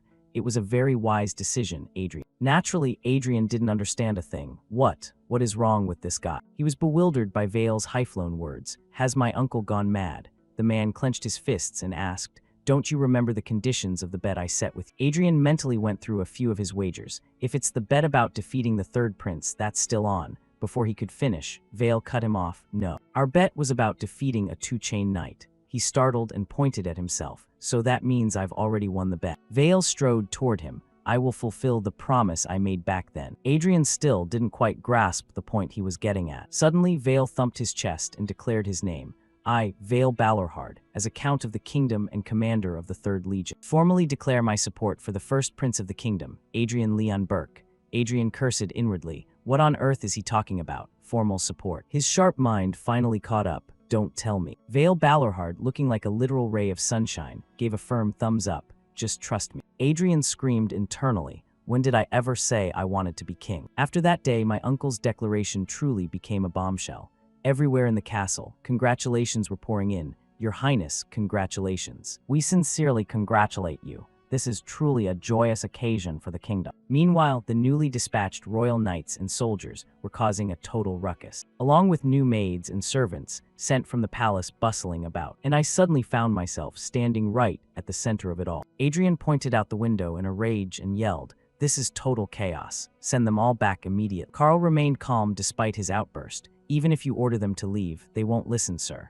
Adrian Leon Burke huffed, barely able to speak. Then at least get them out of my sight. This is driving me crazy. Just as he wanted, a moment later, the windows were open. Adrian's ears finally returned to their usual peace. Finally, some quiet. Isn't this much better? He hadn't been comfortable for even 3 seconds before the door was kicked open without mercy. Brother, are you in there? Looking at the youth before him, he asked wearily, why are you still here at this hour? It was the 3rd prince, Gillian Leon Burke. You put on quite a show, brother, secretly learning swordsmanship from Count Balorhard and even revealing such grand ambitions. He didn't even bother with the interrogation, learning what from who. Gillian was fuming but was met with a fake ignorance that wouldn't fly. I really intended to save your face, but how could you do this? I planned to let you lose without too much embarrassment. Adrian leaned his chin on his hand, watching him throw a tantrum like a child. Wonderful. I moved to tears. Gillian's face darkened as he pointed straight at him. Brother, you've made a huge mistake. I'm going to make you pay dearly for deceiving me. This guy and then that guy. I keep telling them I have no interest in the throne. I need to find the mastermind behind this. The mastermind was present, and Adrian explained thoroughly. So, uncle, I'll cooperate for a while, so please back off at the right time. I have zero interest in things like the throne. He grit his teeth in frustration. Why did you start this on your own without consulting me first? Vale smirked as if he understood. Are you worried about House Balorhard? Balorhard is the shield that protects the kingdom from the monsters of the northern mountain. He continued his high-pressure reassurance. As long as the royalty and nobility don't forget the harshness of winter, nothing bad will happen to the Balorhard family. Adrian looked displeased but followed up. If that's the case, then I'm relieved. The next words made him reconsider. It's only a matter of time. It's going to happen anyway. Do you really not know the fate of an eldest son who cannot inherit the throne? The situation won't change just because you keep running away. If you need time to accept reality, I'll give you as much as you want. However, remember this well. The legitimacy of the eldest son won't vanish unless you die. Adrian kept muttering even after Vale had left. I told him, no matter how much time he gives me, I'm not changing my mind. The thing I really need to find is the power and strength that touched the superhuman realm. So there's no way I'd want something as mediocre as the right to inherit the throne. I definitely used to think like that. At the royal hall, it seemed a banquet was being held. The announcement echoed through the room. The legitimate bloodline of the Leon Burke kingdom, the eldest son of the Leon Burke royal family. With his appearance, the shout continued. His Highness the First Prince, Adrian Leon Burke, is entering. Aside from the gazes as sharp as dagger, were the proud eyes of Vale and Taylor. And, of course, the thought of not inheriting continued. until the banquet began. Adrian slowly walked down the stair. His face bore the stern dignity of a prince. The people present began to shower him with flattery. Truly remarkable. Your Highness's majestic aura is just like His Majesty in his youth. Inwardly, Adrian felt pure contempt, making such a fuss just because I lost a little weight. Are these the nobles of the kingdom? What a joke. Because every person before him shared the same trait, serpent's heart. Adrian's face was like ice, not moving an inch as he stood among them. This is the karmic accumulation of those who plunder and trample on the lives of others. I didn't expect all of them to carry such filth within them. The only one worth looking at among them is, he walked past those gossiping about him, nodding how they marveled at his regal growth. Adrian headed straight for Taylor and spoke up cheerfully. Taylor, if you're here, you should come greet me. He replied warmly, Your Highness. My apologies, I wanted to thank you for the invitation. Adrian observed Taylor and thought to himself, those who might lack talent but haven't been corrupted. Yes, that's enough. To serve as a vessel for the seeds I'll be planting from now on. The conversation was suddenly interrupted by a knight's command, attention. Formally recognized by His Imperial Majesty of the Bourgogne Empire, Marquis Montpellier of Bourgogne. Ambassador Quillan de Bourgogne Montpellier is entering. Adrian's face froze the moment he heard that name. What? The person appearing was the ambassador of the Bourgogne Empire, Quillan de Bourgogne Montpellier. He had a smirk on his face as he slowly approached Adrian. It's been a long time, Prince. His eyes widened in shock. Memories of his past life flooded back. Bourgogne, the sworn enemy that my comrade and I fought for so long 400 years ago. The name that left countless scars on this land. How dare he stand before me? A noble accidentally tripped and sent wine splashing out of his glass. Adrian's entire outfit was drenched. The noble hurriedly turned to apologize. Your Highness, are you all right? I was in such a hurry to greet you that I am truly sorry, Your Highness. Adrian responded with a look that could kill. However, the truth was his eyes were fixed on Quillan. The room fell into a deathly silence. Adrian turned to leave with an announcement. I need to go change. The noble bowed in apology. This old body wouldn't listen, and I have committed a great insolence. Over here, Carl was waiting with a towel in hand. Your Highness, let me escort you. Adrian glanced at the man who had spilled the wine and asked, Who is he? Carl looked over and quickly replied, That is Marquis Bielefeld, sir. Adrian took the towel, wiping himself as he walked away with a smirk. Bielefeld, so not all of them are rotten. My head has cooled down a bit thanks to that. Night quickly fell. He sat alone in the darkness. The door opened once again, and the person who walked in was none other than Vale. I heard there was an incident. There was worry on his face. Vale approached while reporting. Marquis Bielefeld said you looked like you were about to cause a major scene. It seems he wasn't entirely talking nonsense. Vale sat in the chair next to Adrian. Just what do you plan to do? Only then did he explain, I'm not that crazy, I just couldn't understand. The sinister Bourgogne family flaunting their power right in the heart of the kingdom, and the nobles bowing to him with a sincerity they don't even show the royalty. The atmosphere is too tense to be called peace, and a relationship too forced to be called an alliance. A question was posed with a face full of tension. Just why has the country come to this? The topic left Vale in deep thought. It's not a particularly special history. In the past, the kingdom fiercely resisted countless invasions from the empire. Exceptional knights stepped forward to repel them. However, as time passed, the empire grew stronger and the gap widened. Faced with an empire that had become a superpower, the kingdom ultimately had no choice but to kneel. Hearing this, Adrian's eyes widened as he realized something. Don't tell me. Is it because of that? The story continued. Despite being a small nation on the edge of the continent, the kingdom once possessed something that allowed them to face the mighty empire. From the founding process, flawless feats were accumulated, some ordinary, some extraordinary. Sometimes they were hero stories, sometimes legend, and even myths. The battle songs. Adrian looked at the blue energy in his hand and thought sadly, we've lost all of those things. After a while, he spoke again. Uncle, I've changed my mind. Vale was confused by this sudden statement. What do you mean? Adrian placed a hand over his heart and declared, becoming king. I think I'll give it a try. Vale couldn't hide the shock on his face. However, Adrian had already started thinking about how to act to achieve that goal. I might regret this decision, but this is something I must do. Time continued to pass, even as he was lost in thought. After all, half of this country was built by my own hands. The second day of the banquet, Adrian, in a completely new outfit, was walking down the hallway. The announcement of his arrival rang out regally. His Highness the First Prince, Adrian Leon Burke, is entering. Lord Vale of the Northern Balorhard territory is entering. Adrian's face was like ice as he entered. Today, no one dared to approach him to start a conversation. Adrian looked at the nobles and thought, ceremony so sloppy it doesn't even match how they treat a foreign noble. His expression didn't change an inch. However, old stories were being recalled in his head. In the past, when he stood before the people, no one thought he would become king, because he was just a country boy from some obscure village. Even among those who had been stripped of everything and cast out, he was no noble. His footsteps were slow, but filled with certainty. His story was written starting from that very first step. Nevertheless, that youth stepped before all the people. Adrian connected those memories to the present. It was a strange coincidence, just like him right now. A mysterious blue energy enveloped him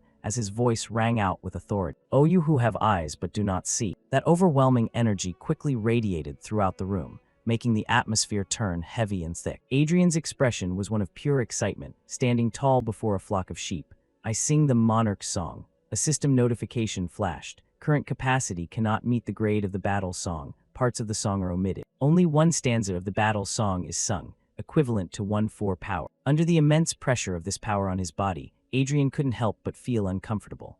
However, compared to the true world-slaying dragon song, it was manageable, as this song was only hero grade, not myth. His eyes suddenly snapped open with authority. Indeed, no battle song was more suited to the current situation than this. From the buzzing crowd, a silhouette gradually emerged. Every noble present wore an expression of utter astonishment. The heroic melody transformed into a spiritual armor, reserved only for Adrian. "This is enough for now, you may lift your heads." But before he could finish his sentence, something from behind caught his attention instantly. Adrian spun around this aura. It was far too distinct. A mysterious elf suddenly appeared and spoke. How surprising. To think there is still someone who remembers the battle songs.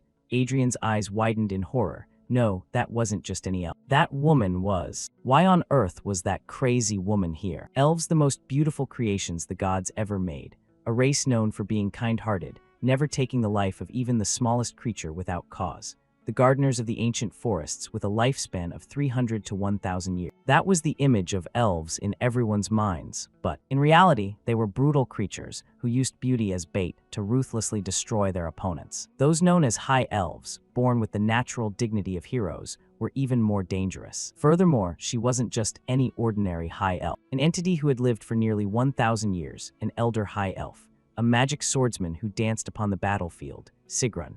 A member of the subjugation team that slew the mad dragon 400 years ago, and also. Back then, Sigrun had asked with a twisted expression, "If your master dies, would you like to come with me? I'll make sure you never know boredom for the rest of your life." She had smiled, touching Gruhorn's true form, a sword, and whispered affectionately, "What does it matter if you're a sword? It's precisely because you're a sword that I crave you even more."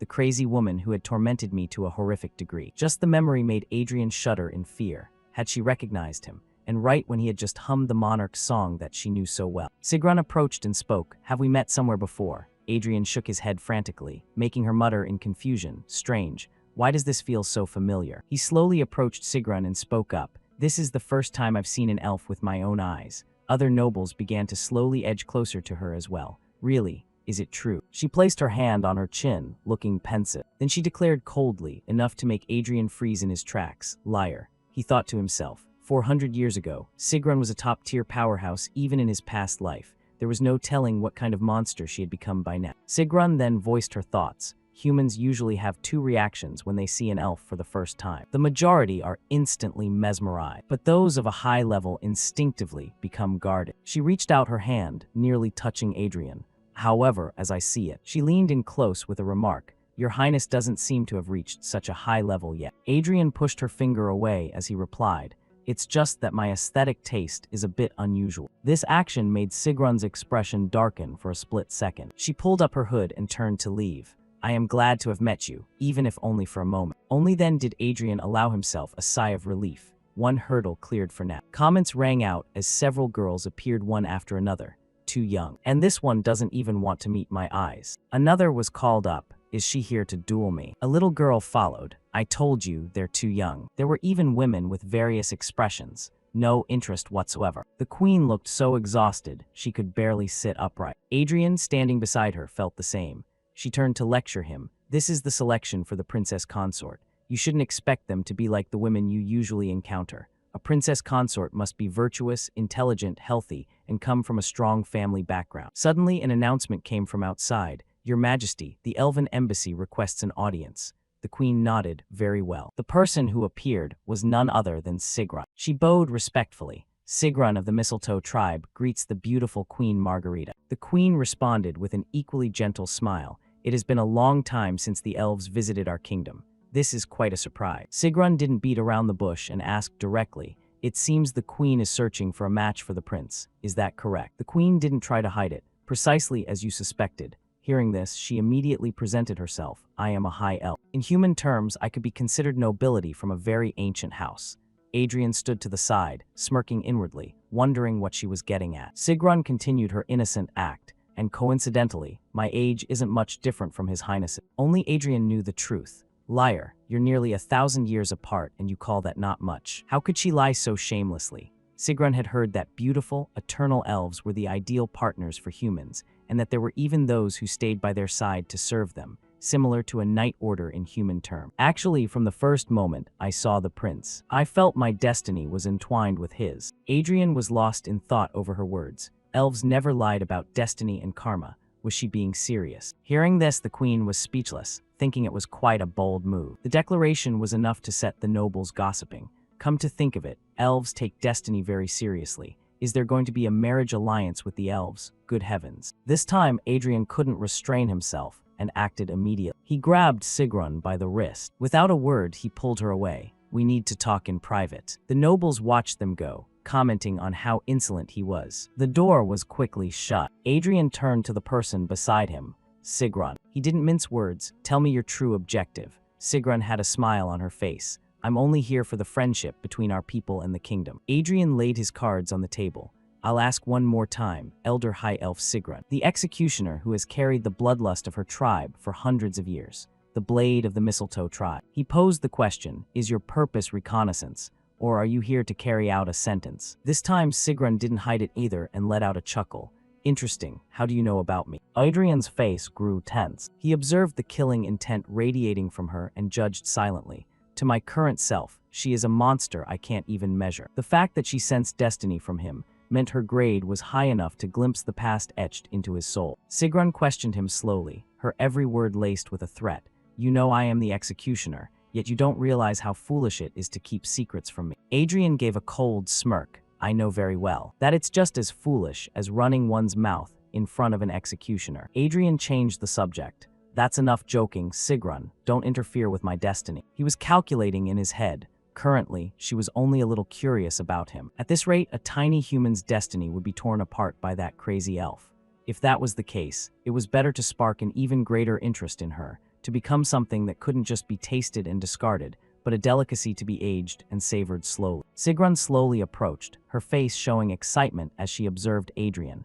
Who exactly are you? He maintained his calm. My current self is just a pitiful prince discarded by his own father. Sigrun asked again, and your true self, only to receive a vague answer. Who knows? Adrian's lips curled into a smile. If you want to know, just wait and see. This bold statement left Sigrun silent. Then she remarked, no wonder I thought it was strange, wondering why they sent me on such a trivial mission. There was clearly no reason for it. But now I understand. It was because of you. Adrian turned pale, weariness showing on his face. This woman always made his skin crawl. They returned to the room, where the nobles and the queen were waiting. The sight of the two of them holding hands astonished the crowd. Adrian stopped before the queen. He spoke seriously. I have something to say. I will be getting engaged to Sigrun. Adrian himself couldn't believe those words had come out of his own mouth. To think he would one day call that name so affectionately. For now, he couldn't go against Sigrun's interest. The queen asked in a daze, engaged to an elf. Adrian calculated silently, although he could buy some time. This is a major issue that cannot be decided in a hurry,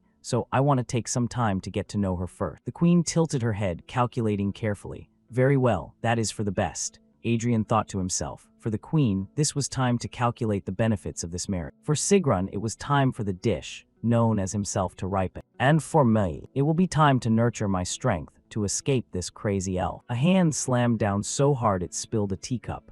Damn it. Ranting echoed through the room. That bastard. He has nothing over me except being born first, yet he dares to act superior. Jillian's face was red with rage. Recalling Adrian's actions made him see stars from anger. Lately, not only did his uncle suddenly declare support for him, but he also plucked the flower of the Iron Lions, and now he dared to touch the elves. He thought women were just beautiful at most, but he didn't expect the elven race to have a presence far beyond his imagination. Jillian smirked and muttered to himself with self-importance. That's right, I have a spar scheduled with him soon. Killing him would be too much trouble, so I'll just slash him a few times so he can't be a man anymore. I will trample you miserably under my feet. A knight stood ready. His voice rang out, this spar is witnessed by me, the commander of the Royal Guard, recipient of the Silver Lion title, Schirmhilde Stuttgart.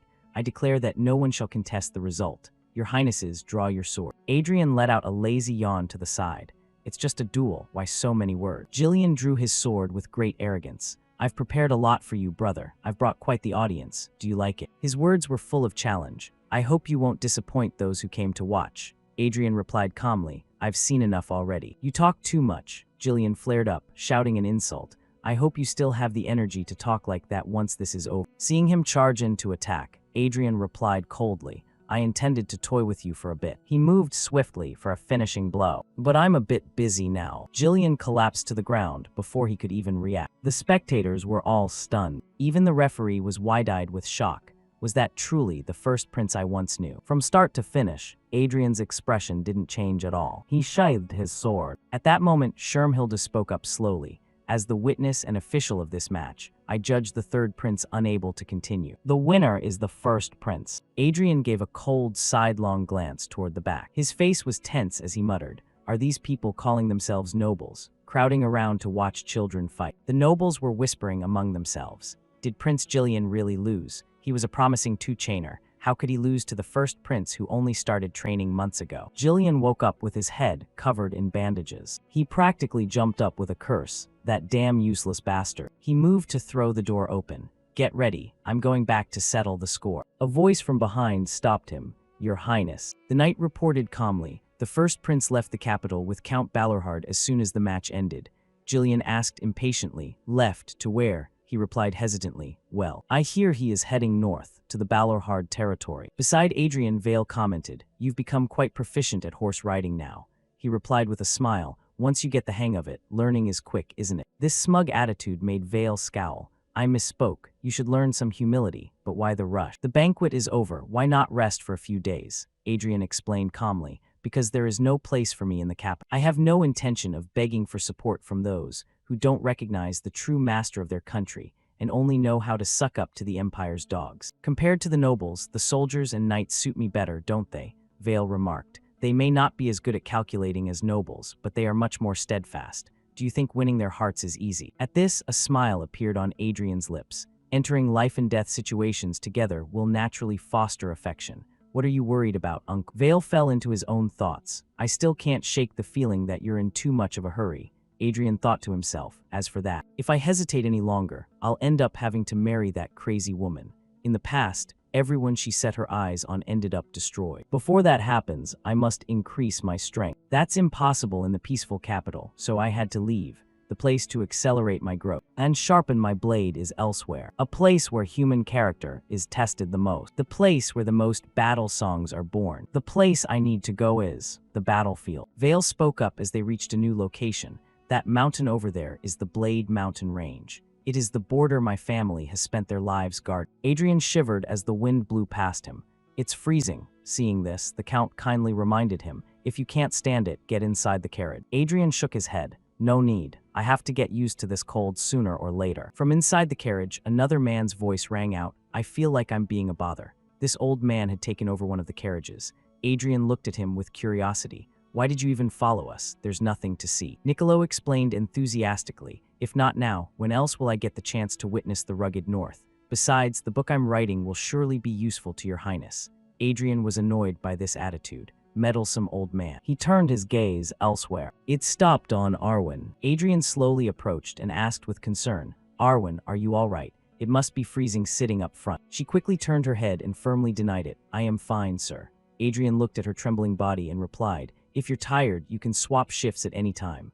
Arwen insisted on refusing. As a knight, how could I seek personal comfort? This attitude made him satisfied, as he remarked, It's a good thing to have someone so full of spirit. With her face slightly flushed, Arwen continued to move in silence. Adrian then glanced back at the others. It seemed the group forced to tag along by royal decree was quite disgruntled. If Karl were here, he would have straightened them out by now. The reason for this was that the king had previously demanded, The royal guard is not your personal knight order. Don't you already have many subordinate knights, though I still doubt whether you truly consider them as such. Adrian was angered by those words, thinking, that stingy old man. For that reason, Carl couldn't follow them north. No matter how many crazy things this body had done in the past, he was still the king's own blood.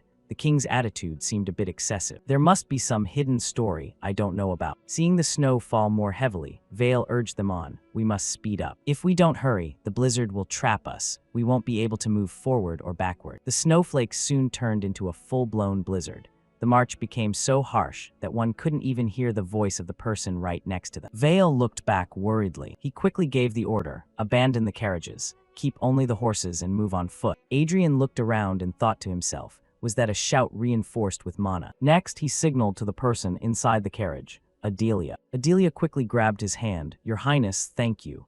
Adrian replied softly, all right. Arwen ran up anxiously. Your Highness, are you okay? Adrian replied calmly, I'm fine. The others were in a total panic, shouting, watch out over there, be careful of the impact. Wait, the wind is too strong. Adrian acted quickly and didn't forget to instruct, Arwen, take care of Adelia. Arwen accepted the order with a yes, Your Highness. He stepped closer and demanded, you fools over there, drop your shields. With shields that big, the wind will just blow you away. Throw away everything bulky except your swords. We can come back for them later. You big guy at the front, lead the way, form a single file. The other knights watched Adrian's actions and couldn't help but marvel. It looks like we don't need to step in. We intended to welcome him and help out later, but does the prince actually have combat experience? Every step in the blizzard felt like it weighed 1,000 pounds. Everyone struggled to push forward. Suddenly, someone collapsed. A report quickly reached Adrian's ears. Your Highness, a soldier has fallen behind. He moved almost instantly out of the way, and then he grabbed the collar of the unconscious man. Adrian hoisted him onto his shoulder. Then he barked gruffly, what are you doing? Move it. They could only obey submissively. Yes, Your Highness. The group continued toward the castle ahead. Adrian took sharp, gasping breaths as the hellish march neared its end. Everyone's footsteps were heavy with exhaustion. Adrian sat down on the ground, looked ahead, and muttered, this damn blizzard. If it's going to stop, it better stop fast. The sky turned clear blue, as if nothing had ever happened. Vale slowly stepped forward. Only then did he come to a halt. Then he slowly turned around. A flag was raised. Vale spoke calmly and deliberately. As the rightful master of Balorhard and the commander of the kingdom's 3rd Legion, I welcome the visit of the first prince. Adrian wore an excited expression upon hearing those words. Vale smiled and declared, a sincere welcome to Winter Castle. This place was Winter Castle, a fortress located at the kingdom's northernmost tip, existing to hold back the monsters of the Blade Mountain Range, a strategic point against the beasts. Rough knights were swearing up and down, good grief, that place is where monsters pour down the moment you blink. It's cold, harsh, and dangerous. The survival rate is pathetic. That's a place I absolutely never want to visit twice. It was the worst possible workplace for ordinary soldiers. Even the noblewomen were gossiping. Winter Castle is perhaps the greatest weapon and the greatest shackle of the Balorhard family. What is there to even see in such a cold and treacherous place? The nobles of the world could guess the political standing of Winter Castle, but for those born and raised in Balorhard, it was a place that became the duty and pride they would carry for a lifetime. The young man placed his hand over his heart and declared loudly, Vincent Balorhard. As of today, I conclude my duties as acting commander and return to my post as the captain of the Ranger Company. It is a relief that my father has returned safely. Vale placed a hand on his son's shoulder and said, you've worked hard, Vincent. A teasingly curious voice rang out from behind. What's this? Uncle, you have a son too. Vale glanced back while replying, of course. How old do you think I am to not have a single child? Adrian pointed at Vincent's face and continued, looking closely, there is a resemblance, especially that stubborn-looking mouth. Vale began to introduce them. Vincent, this is His Highness, Prince Adrian. Vincent bowed in greeting. Captain of the Balorhard Ranger Company, Vincent of the Balorhard family, greets the first prince. This calculating demeanor of his made Adrian very satisfied. Nice to meet you. In truth, Vincent was feeling constant resentment. Winter Castle was a fortress for true warriors who dared to sacrifice their lives for a noble cause. It was no place for a scoundrel kicked out of the capital to wander around with a group of women. A knight of the castle suggested to Adrian, Your Highness, I shall give you a tour of the castle. He accepted the gesture, all right. Meanwhile, Vincent was so angry a vein popped on his face. Why did father bring someone like that here? Father, what on earth is going on? Vale replied softly, it's exactly as you've heard. I have decided to become Adrian's patron, and he will stay in Balorhard for a while. The more he heard, the more unconvinced he became. Isn't he the discard thrown away by his majesty? Didn't you yourself once criticize him for being a useless failure with a rotten character? This remark made Vale look to the side. He simply offered a quiet observation. People change, after all. Along with that was a reminder. I only have one thing to tell you, Vincent. Watch him without let your prejudices get in the way. Very quickly, they moved to a room. How is the progress on clearing out the monster villages? Vincent acted as the representative. We have been eliminating them constantly, but there are still many places left to clear. Now that you've arrived, Father, I plan to launch a formal operation. Vale continued with another question. And what about the remaining forces? He quickly replied, the Ranger Company will. A finger was placed on a game piece on the map as another voice spoke. The issue is the orcs. A small group of orcs, fewer than 20, has occupied the mouth of the mountain range. Vale heard this and replied quickly, if it's that size, it will be difficult to handle with just the Ranger's arrow. Vincent nodded in confirmation. Yes, that is why I am currently filtering through the knights stationed in the castle. Unexpectedly, Adrian interrupted the conversation with a declaration regarding this. Let me handle it. A single declaration from him was enough to fill the room with protests. Your Highness, the orcs of the Blade Mountain Range are very different from normal orcs. If anything happens, it will even affect the Rangers' campaign. At this point, Adrian looked back and asked for Vale's opinion. Uncle. He understood and turned to Vincent. Vincent, what is the confirmed size and combat strength of the orc? He gave an extremely detailed presentation. According to current confirmation, there are 20 at most. The presence of orc warriors or orc mages hasn't been confirmed yet, but it can't be ruled out either. Next, Vale turned and asked Adrian directly, are you confident? This question made Vincent so surprised, he slammed the table and stood up. Father, that mountain pass is one of the main routes the Rangers use. If that place becomes a battlefield for orcs, our future work will be 10 times harder. Furthermore, if anything happens to the prince's safety, Balorhard standing will. Adrian listened with a smirk, thinking, he sure raised a smart kid. However, Vale's decision was clear. That's enough worrying. Adrian, what do you need? Adrian began to present his tactical plan. First, prepare about 3 guides. Change my troops' equipment a bit, and if there are crossbows, let us borrow some. Vale nodded his confirmation. That's not difficult at all. I will arrange it. Only Vincent, from start to finish, completely disbelieved what was happening before his eyes. The soldiers quickly received the notification. We're heading out, one of them asked in confusion. Huh. What are you talking about, sir? Adrian explained calmly. We've taken a mission to subjugate orcs.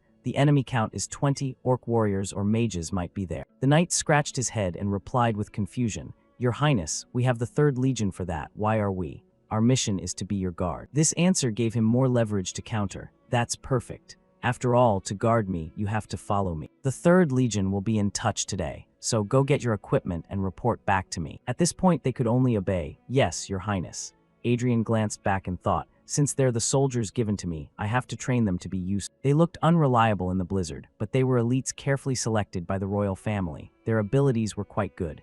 Information on this person was displayed. Hans Detch's traits, swordsmanship, tactics, siege defense, infantry formation. Though there was one guy among them who looked a bit suspicious. A new day arrived quickly. The moment for the subjugation had come. Adrian looked at Vincent before him and remarked in disbelief, the guide is this guy. This attitude made the other man a bit annoyed. His Highness might not know, but if this campaign fails, it will cause a bigger setback than you think. Adrian replied flatly, it won't fail. He got irritated by this. You're taking this too light. Both of them radiated clear hostility toward each other. A status window appeared before Adrian. Reading the lines, he judged silently. I can't see the status window. At least a 3-chain knight. Among the group at the very back, only one was a real ranger. The others were knights disguised as ordinary rangers. They probably plan to step over me and handle it themselves if anything goes wrong. Well, I'll turn a blind eye to that for now. Adrian turned around and gave a signal. Well then. Adelia, I'm not taking you along, so don't worry. His words made her a bit sad. Forgive me, Your Highness. But the truth was Adrian was worried for himself. If a trait developed the wrong way, he would be the one in trouble. They began to march. Vincent reminded them constantly, we must walk and save our strength as much as possible. If your stamina drops, your limbs will freeze, and fighting will be very difficult. Especially in a place where snow and ice accumulate like the Blade Mountains, you must pay even more attention to your steps. Adrian's face was already black with annoyance. This guy talks more than my father. A rabbit appeared from a bush. Adrian watched those around him become alert and thought, a rabbit. Under observation with binoculars, they quickly located the monster. Several fierce orcs were having a meal. Vincent's scout became serious. He turned back and signaled, "There's a pack of orcs ahead. What will you do, sir?" Adrian raised a hand in response. The knights quickly got into position and loaded their weapons. An orc turned its head as it heard a noise. Adrian approached the monsters. His face wore a wicked smile. "Hey, it's been a while." The command was given quickly, "Fire." Arrows flew straight into the orc. Adrian got into a combat stance, the sound of footsteps thundering. Adrian's eyes became sharp as he slowly drew his weapon. Adrian lunged toward the orc before him, a growl full of killing intent, and Adrian wore an excited smile as he prepared to enter the fray. He unleashed his first powerful strike. The smell of thick blood filled the air. Adrian continued to push forward. His face was one of pure thrill. This was what he had always missed and craved. Good, this is the atmosphere of a battlefield. At that moment, Arwen hurriedly ran closer with a warning. "Your Highness, it's dangerous." However, Adrian shouted to stop her, "Don't come here." These words left Arwen stunned for a moment. Adrian was completely focused on the fight. A smile was on his face, for if he happened to be swept away. That was a time over 400 years ago and even longer, an era when orcs were not monsters, but one of the rightful masters of this continent. This wasn't a myth or a hero's tale, just an individual who hadn't even left a name in history. A song of a pitiful man who hated the orcs. It was the sorrowful requiem of a father who fought until his strength was utterly spent, piling up green corpses like a mountain. The ephemeral song of an extraordinary avenger. Beneath it, a pool of bright red blood was created. "I sing the song of vengeance." A pouch of money was suddenly thrown down rough. Joseph hurriedly said, "I heard Winter Castle is a place where people lose their lives at the drop of a hat." On the other hand, the man reassured him calmly, "Don't worry too much. There will be no need to fight." The Count began to mock. What could that trash prince actually achieve there? It's obvious he just plans to hide in the castle and steal his uncle's credit. Then his tone became smug. "The important thing isn't that trash, it's Balorhard. You just monitor Winter Castle's movements and report anything suspicious to me." On this side, Joseph slightly tightened his grip on the money pouch. The other person questioned him again. "You can do it, right?" And before long, he replied, "I will do my best, Count." Gradually returning to the present, Joseph was terrified. "I clearly heard that was the case. A lie." Before him now was a frenzied orc. "This is completely different from what I was told." Arwen shouted at the top of her lungs. "First row, hold the formation and advance." As soon as she finished speaking, the orc began its assault on them. In the midst of the crisis, Joseph stood frozen in terror. "Damn it, what should I do?" The commands continued to ring out, forcing him to swing his spear. "Second row, attack." Only a long moment after the thrust did Joseph slowly open his eye. He stared at the orc before him. His attack had had absolutely no effect. Overcome by fear, Joseph hastily dropped his weapon. "I'm a dead man." At that exact moment, a figure behind him suddenly lunged forward. Taking advantage of the monster's distraction, Arwen moved with lightning speed. As she swept past the orc, she decisively severed one of its arms. The beast collapsed right beneath her blade. The sight of the severed arm falling made Joseph recoil in horror. Arwen spoke sternly, "This is a battlefield. Do not carelessly drop your weapon." Joseph nodded frantically, "Yes, ma'am." Immediately after, a swarm of monsters began to surround Arwen. She pointed her sword toward the orcs and commanded, "Whole unit, prepare for combat." After issuing the order, Arwen felt a flicker of concern. "The numbers are quite high. With our current forces, it will be difficult to clear them all." Suddenly, Arwen was stunned by the thick scent of blood in the air. The orc in front of her was abruptly run through. Their agonizing screams made Joseph's face turn pale. Even the other soldiers were frozen in shock. As for Arwen, she was utterly amazed to see a river of red blood flowing. On the other side, Adrian was nonchalantly pulling his sword out of the target. The orc's heavy body slumped down amidst a heavy, suffocating silence. At that moment, the fire of bloodlust within Adrian surged even higher. Sensing something strange, Arwen ventured a question, "Your Highness." But he did not answer, only slowly raising his head. Next, Adrian dashed away, ignoring her attempts to stop him.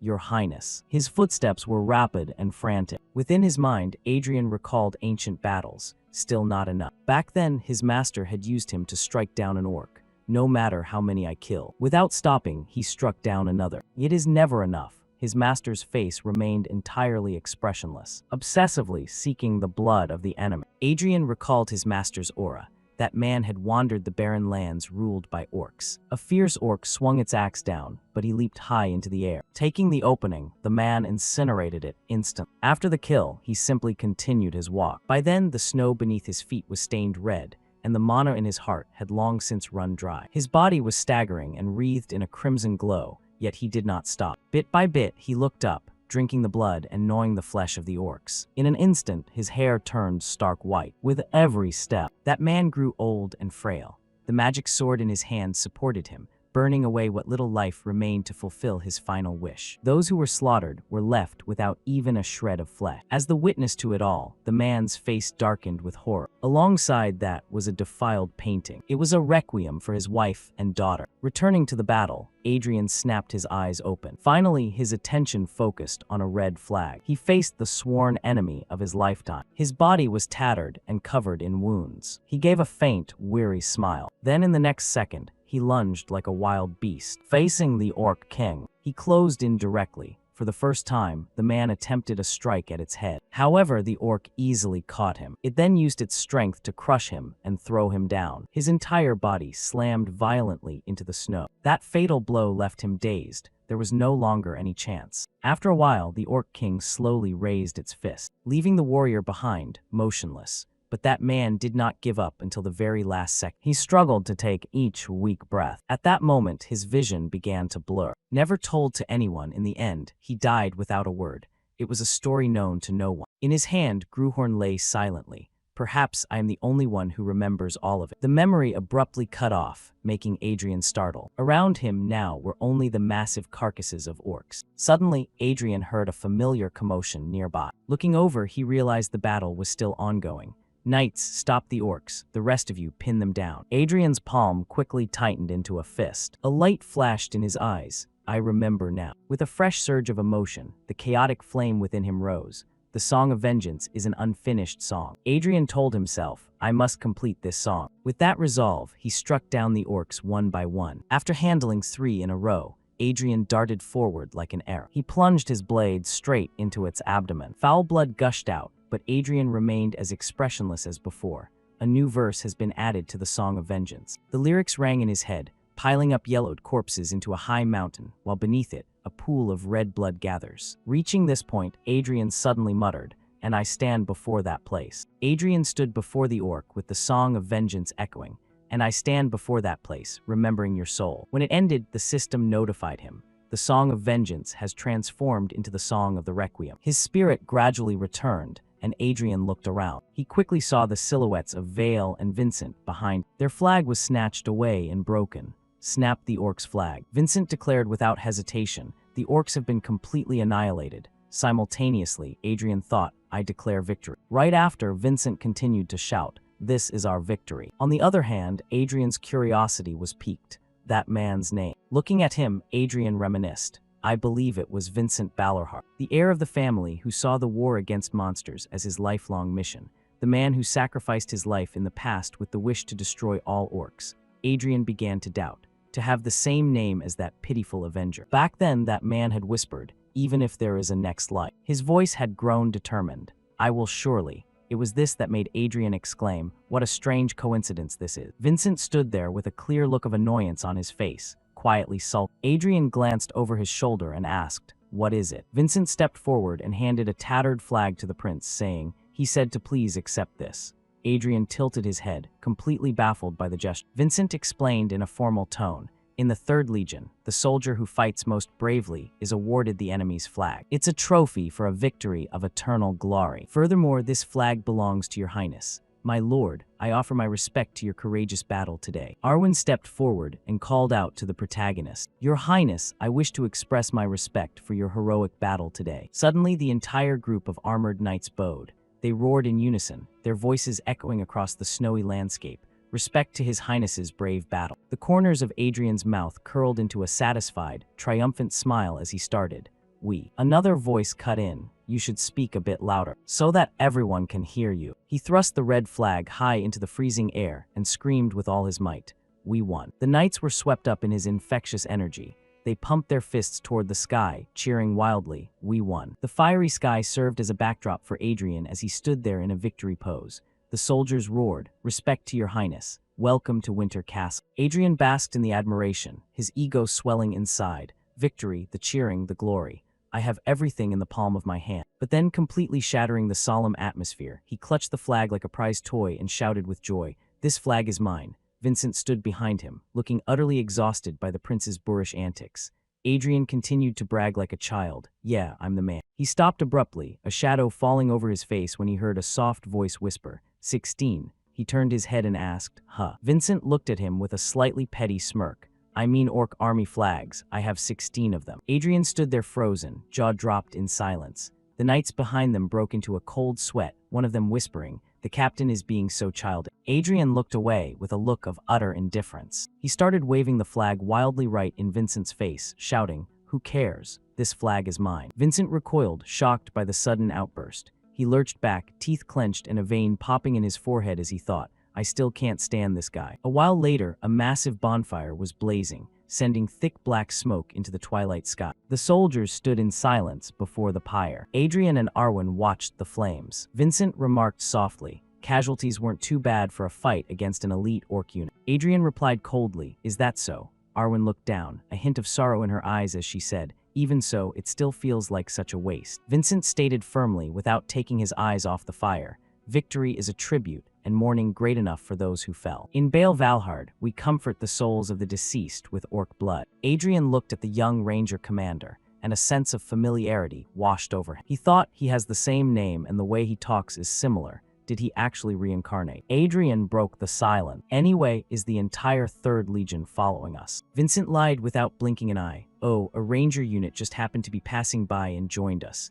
The protagonist was not at all amused by the blatant lie. What an amazing coincidence. Vincent laughed awkwardly, breaking into a cold sweat. "Yeah, quite a coincidence." He didn't believe him and had secretly prepared. Vincent quickly steered the conversation back to the tactical situation.